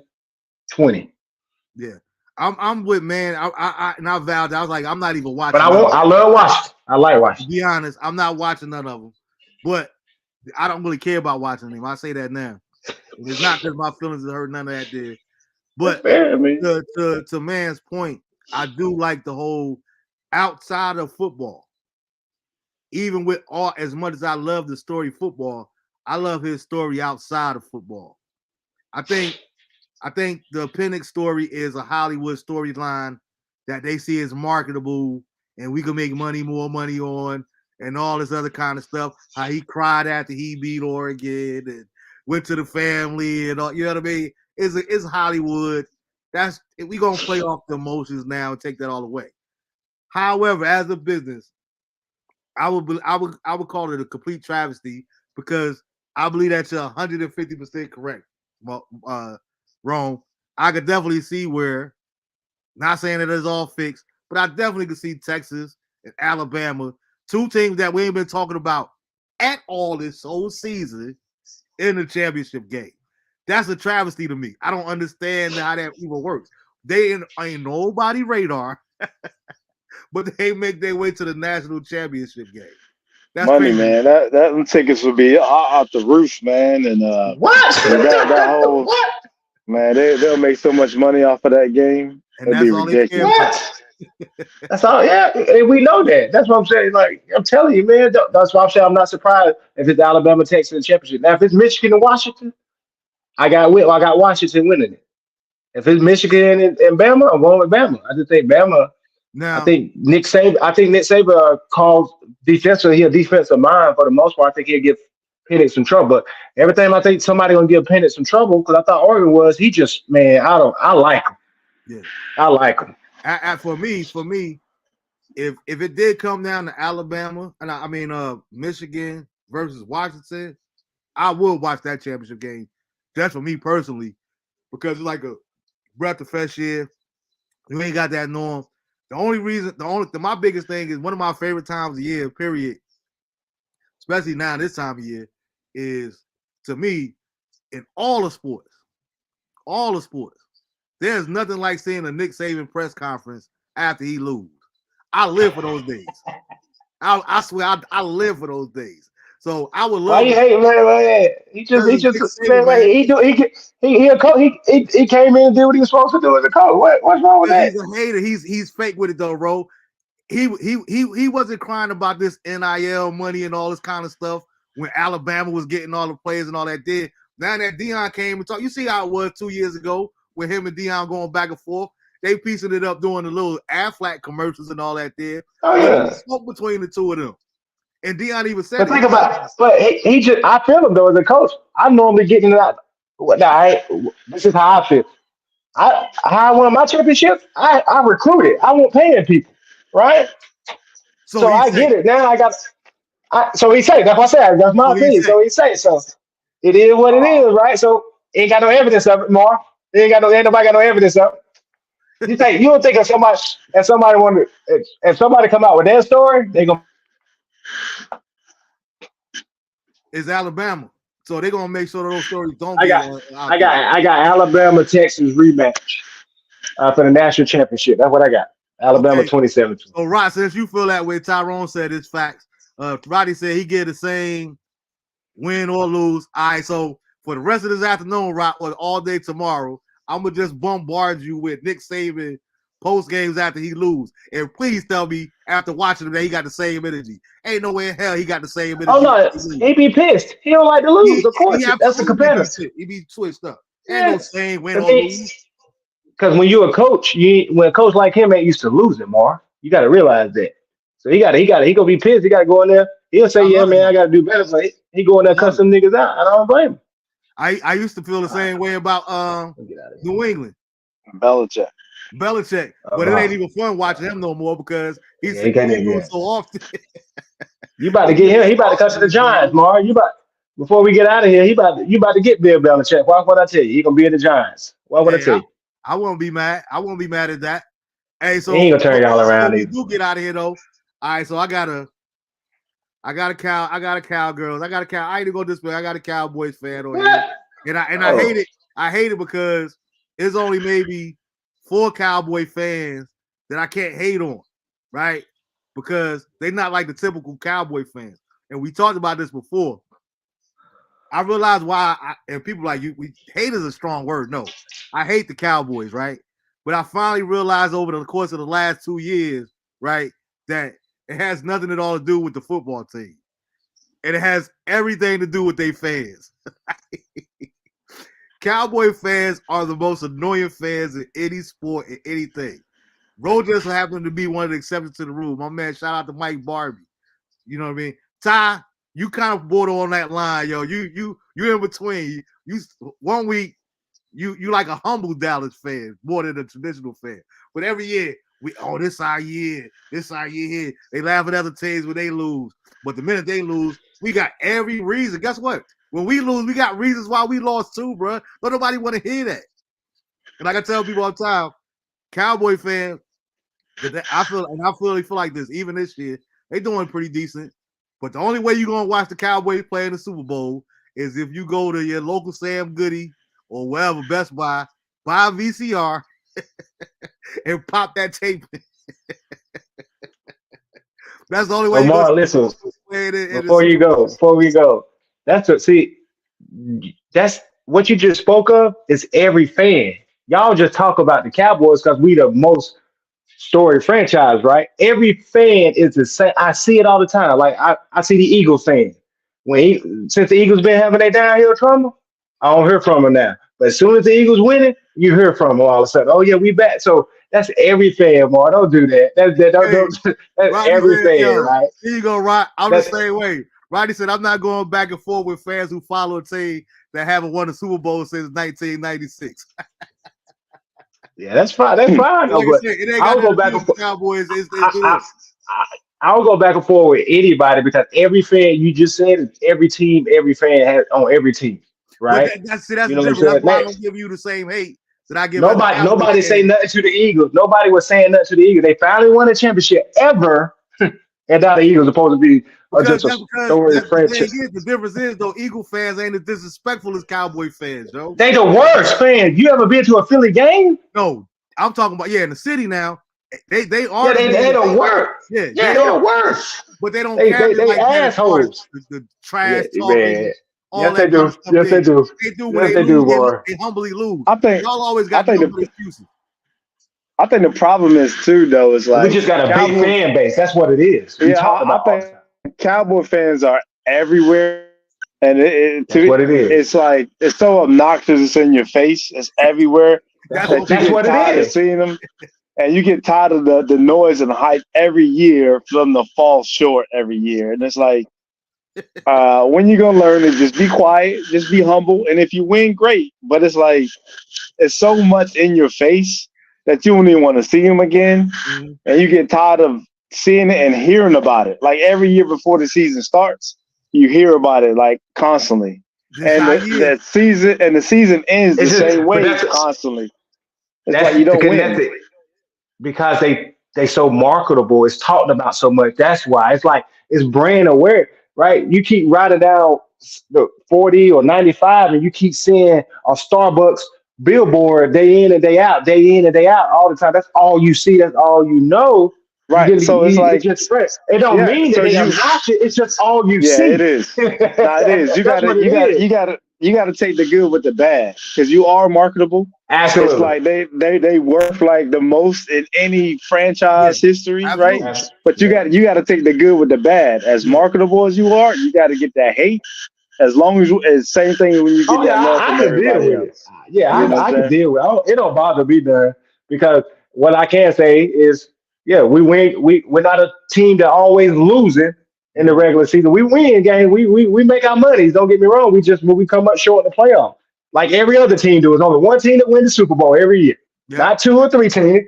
It's one team that wins the Super Bowl. That's So at the making end of the like day, the other 29 teams or whatever they is just like the Cowboys. They thought they had a good season and they didn't do it. It's just what it is. The but Eagles probably thought they were going to reach the back to the major Super difference Bowls. overall though is to me, Ro, is my point is when it comes to you, even though you're a diehard Dallas fan, you're more of a I'm a fan of the realist. sport. You're a realist first and foremost. Most Dallas Cowboy fans are delusional. They can't have a real conversation. I'm a diehard Giant fan. I tell people all the time when it came to last year, our record was way better than we were. Like I wasn't happy that we made the playoffs because I felt like we didn't deserve to be there. You know what I mean? We wasn't that good of a team. We wasn't no playoff team, but we was there. As a fan, I take Right. it. I'm always gonna be like, man, you know what I mean? Fans are like, yo, you think why you saying we gonna lose this week? Because even though I'm a fan, I'm a realist first. We not that good. Point blank, period, right? Rodney said they haven't watched their team play in 1080p. Diana Ross was the halftime entertainment the last time the Super Bowl. The last time the Cowboys won the Super Bowl.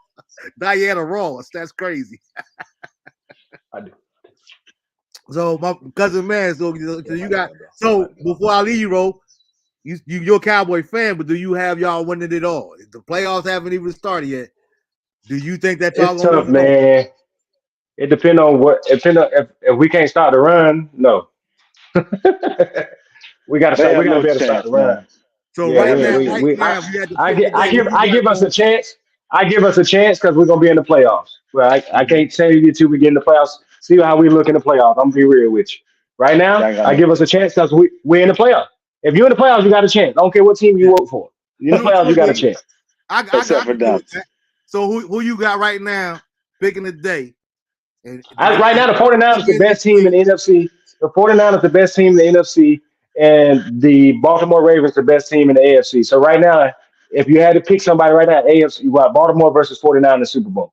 Okay. But every time you look at it that way, those teams will be the teams that end up losing in the playoffs. So that's why I say, right now they're the That's best what I two was gonna teams in ask each division. today. Right now they're the best Who two you feel teams. like will be The there? 49ers and the 49ers the best team in the NFC right now, and the Baltimore Ravens the best team in the AFC. And guess what? They play Monday night, so I guess we'll see what they look like. Yeah, I was like, yo, that's gonna be an exciting Monday night game, bro. Real talk on Christmas Day too. Yeah, that's gonna be big. I'm gonna definitely be tuning in for that one. Cause he's an Indianapolis Colt fan. I don't know if he want people to know that. Oh man, I'm not ashamed, man. Whatever. Ain't that wrong? Hey, My boys. the Colts surprised me this year more than what I thought they would. So I'm being real. I like what they was able to do. We making re resilient, man. We coming back, man. You know what? I'm gonna be honest, man. I wasn't sold on Richardson. I'm gonna be honest. The games that I did see him play, I just wasn't sold.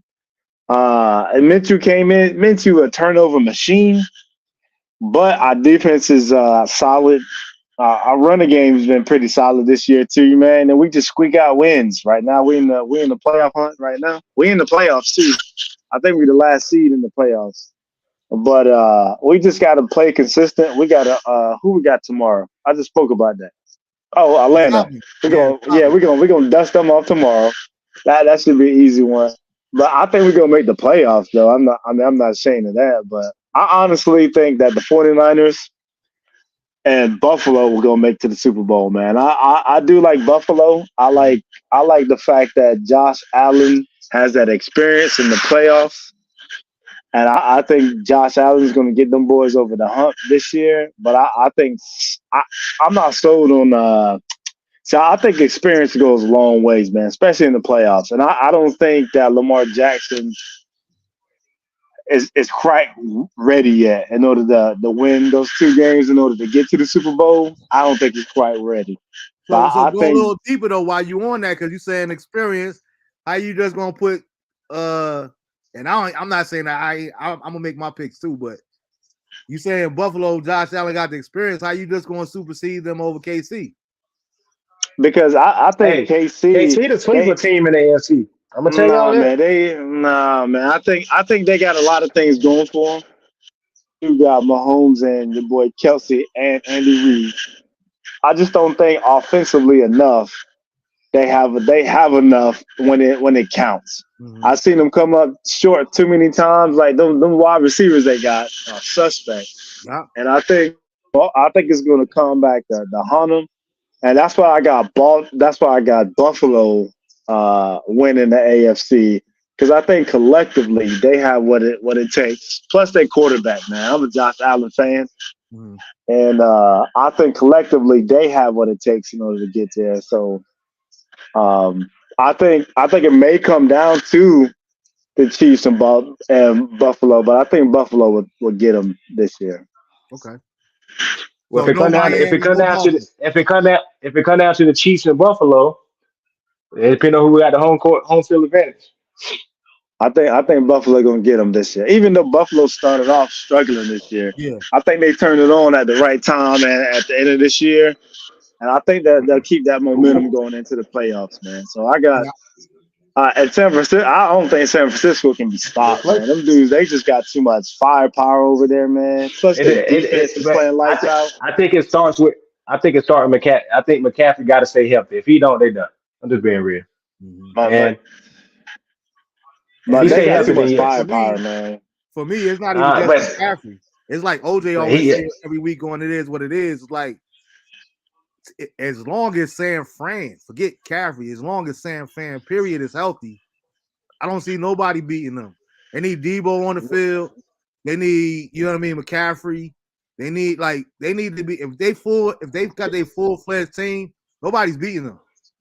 No, that's what I'm saying. I think, but if Debo go down, they still can win. If McCaffrey go down, they cannot win. He's too good in the run game and pass game for them. Linebackers, I'm telling you. I do believe that when you talk about if Debo or you go down one of them, they still can sustain. McCaffrey go down, I don't see it. Purdy's probably not going to be the quarterback y'all normally see. I'm just being real. See, I agree. I agree with you halfway. I think when it comes to actually winning the Super Bowl, as far as not just making the playoffs, I do believe that they need both Christian McCaffrey. Now, of course, you have a better chance of winning with McCaffrey in the game, but I think that if they don't have Debo, they don't win no championship. That's just my personal opinion. I believe they got to have both of them in that game to actually win the Super Bowl. But for me, I would have to go with. I'm still not going to count Philly out in the NFC. They still trying to figure it out. You know what I mean? But I would love to see a rematch in the NFC Championship between Philly and San Fran, and may the best team win. Nah, San Fran would have got them last year if they would have had a quarterback. Man, they were down to they lost 3 quarterbacks. Man, yeah, exactly. That's true. Exactly. And when it comes to the AFC, I have no faith in Jude. I don't know if Jude's still out there. I have no faith in his team. My boy Buck, aka Buck Nasty, professional hater.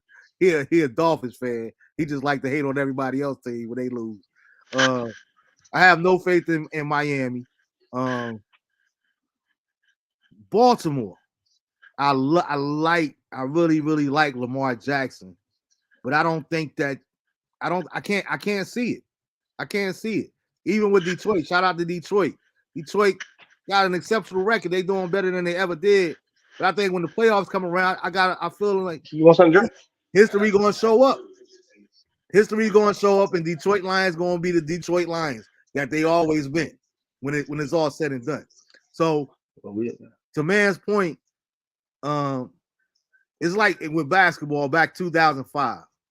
I would never bet against those San Antonio Spurs of those days. I can't quite write Kansas City off right now. Me either. Because of the experience, because of who they got. I agree with Man, though, that the major problem with Kansas City is that wide receiver. And I think losing Eric Bieniemy as the OC, I believe that was a big part of why they're struggling as much as well. You know what I mean? Because I believe that he made them go. No matter who was he knew how to plug people in the right situations. He had to rapport with the players. I think that makes a big difference too. But you can't get rid of Tyreek Hill and say we're going to plug anybody in there to replace him. It doesn't work like that. You know what I mean? They won the Super Bowl that next year without, you know what I'm saying? Did, so they were able to. But they still had Eric Bieniemy who was able to have that relationship with the different players to plug in. You see what I'm saying? I believe that that's going to come back to hurt them. So that's why I wouldn't necessarily lean toward them. For the last 4 seasons, though, my sleeper has consistently been the Buffalo Bills. To a man's point, I like Josh Allen. I like everything that they do up in Buffalo. It's just that, again, like I was talking about Detroit a little while ago, Buffalo is Buffalo. So if today, as a fan and as a basketball person, I would probably pick Buffalo out of the AFC, representing the AFC in the Super Bowl. And I think it's going to be San Fran, but I would really love Philly to beat a healthy San Fran. Why can't it be Dallas then? Why you don't want Dallas to be the healthy San Fran? God dang, why are you going Philly? Because we already know Dallas. The hate is real. I have no faith. I'm never rooting for Dallas. Philly done. Philly done. I think Philly gonna get bounced first round. I think they're gonna have to face. I think depending on who win the division between us and the Eagles, right? That's so important right now. Mm-hmm. Yeah, right. It is. Yeah, it's so important. If Eagles don't win it, then they're gonna have to see for San Fran quicker than we would, right? Yeah. So that's important. That's if we go 5, we probably got to pay somebody in the air. Whoever finished that 5th seed is gonna be Dallas or San Fran. I mean Dallas or the Eagles. Yeah, they get a cupcake. They get somebody from the NFC South. Yeah, but then you got to go play.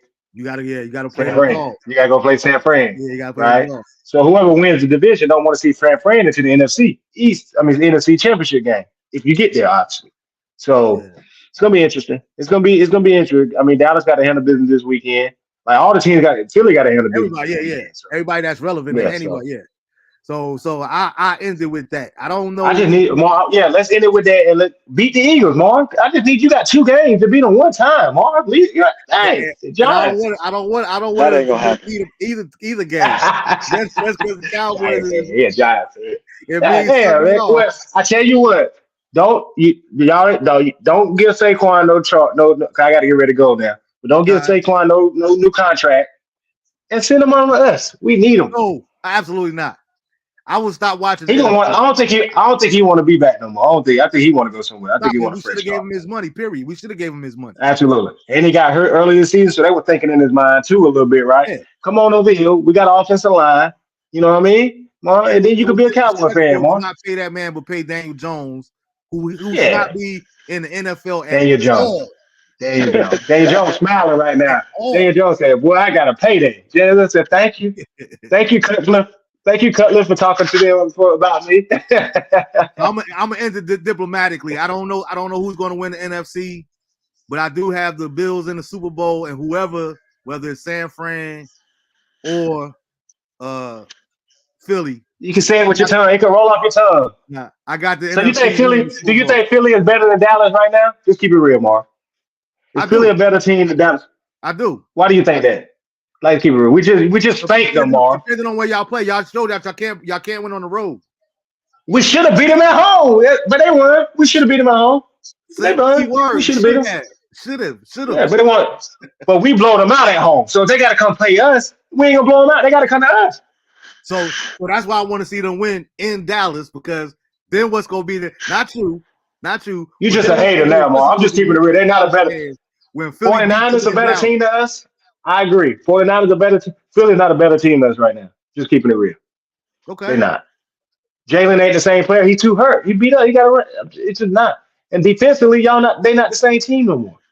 They not. Back end trust. Y'all still got Dak back there, and Dak is doing better. I don't even understand why so many Cowboy fans hate on Dak as much as they do. But I don't. But Dak is historically good against the Eagles, though. So what are you saying? We're gonna see. His record shows that he's averaged 302 touchdowns a game against them since he's been in the league. So what are you saying about the Eagles, Mark? What I'm saying about the Cowboys is y'all historically. I'm saying no. We're talking about the Cowboys and the Eagles. I said the best teams. We're talking about the Cowboys and the Eagles. Historically, y'all are the better team in the regular season. Historically, y'all don't want to see Philly in the playoffs. I know Philly don't. I don't think Philly. Mark, I know that's up there around your way up north and shit like that. And bridge cross from New Jersey to Philly, but it's just not, Mark. Just keep it real. Just keep it real. Who they play this week? You know, I'm sure you know, because it seems like you're a Philly fan now. Yeah. We play Philly Monday. We play on Christmas Day. Oh, yeah. Well, let's see if y'all can handle business then. Can y'all beat Philly then? Go Eagles. As a Giants man, go Eagles. Yo, Boo, let me know the next time you get on, man. I want to get on that top 5 joint too, man. Next time you yeah, man, we gonna definitely do that again, man. Like this is mad fun, bro. I think y'all be taking the time out, time. Yeah, I get on the top 5 when you're ready.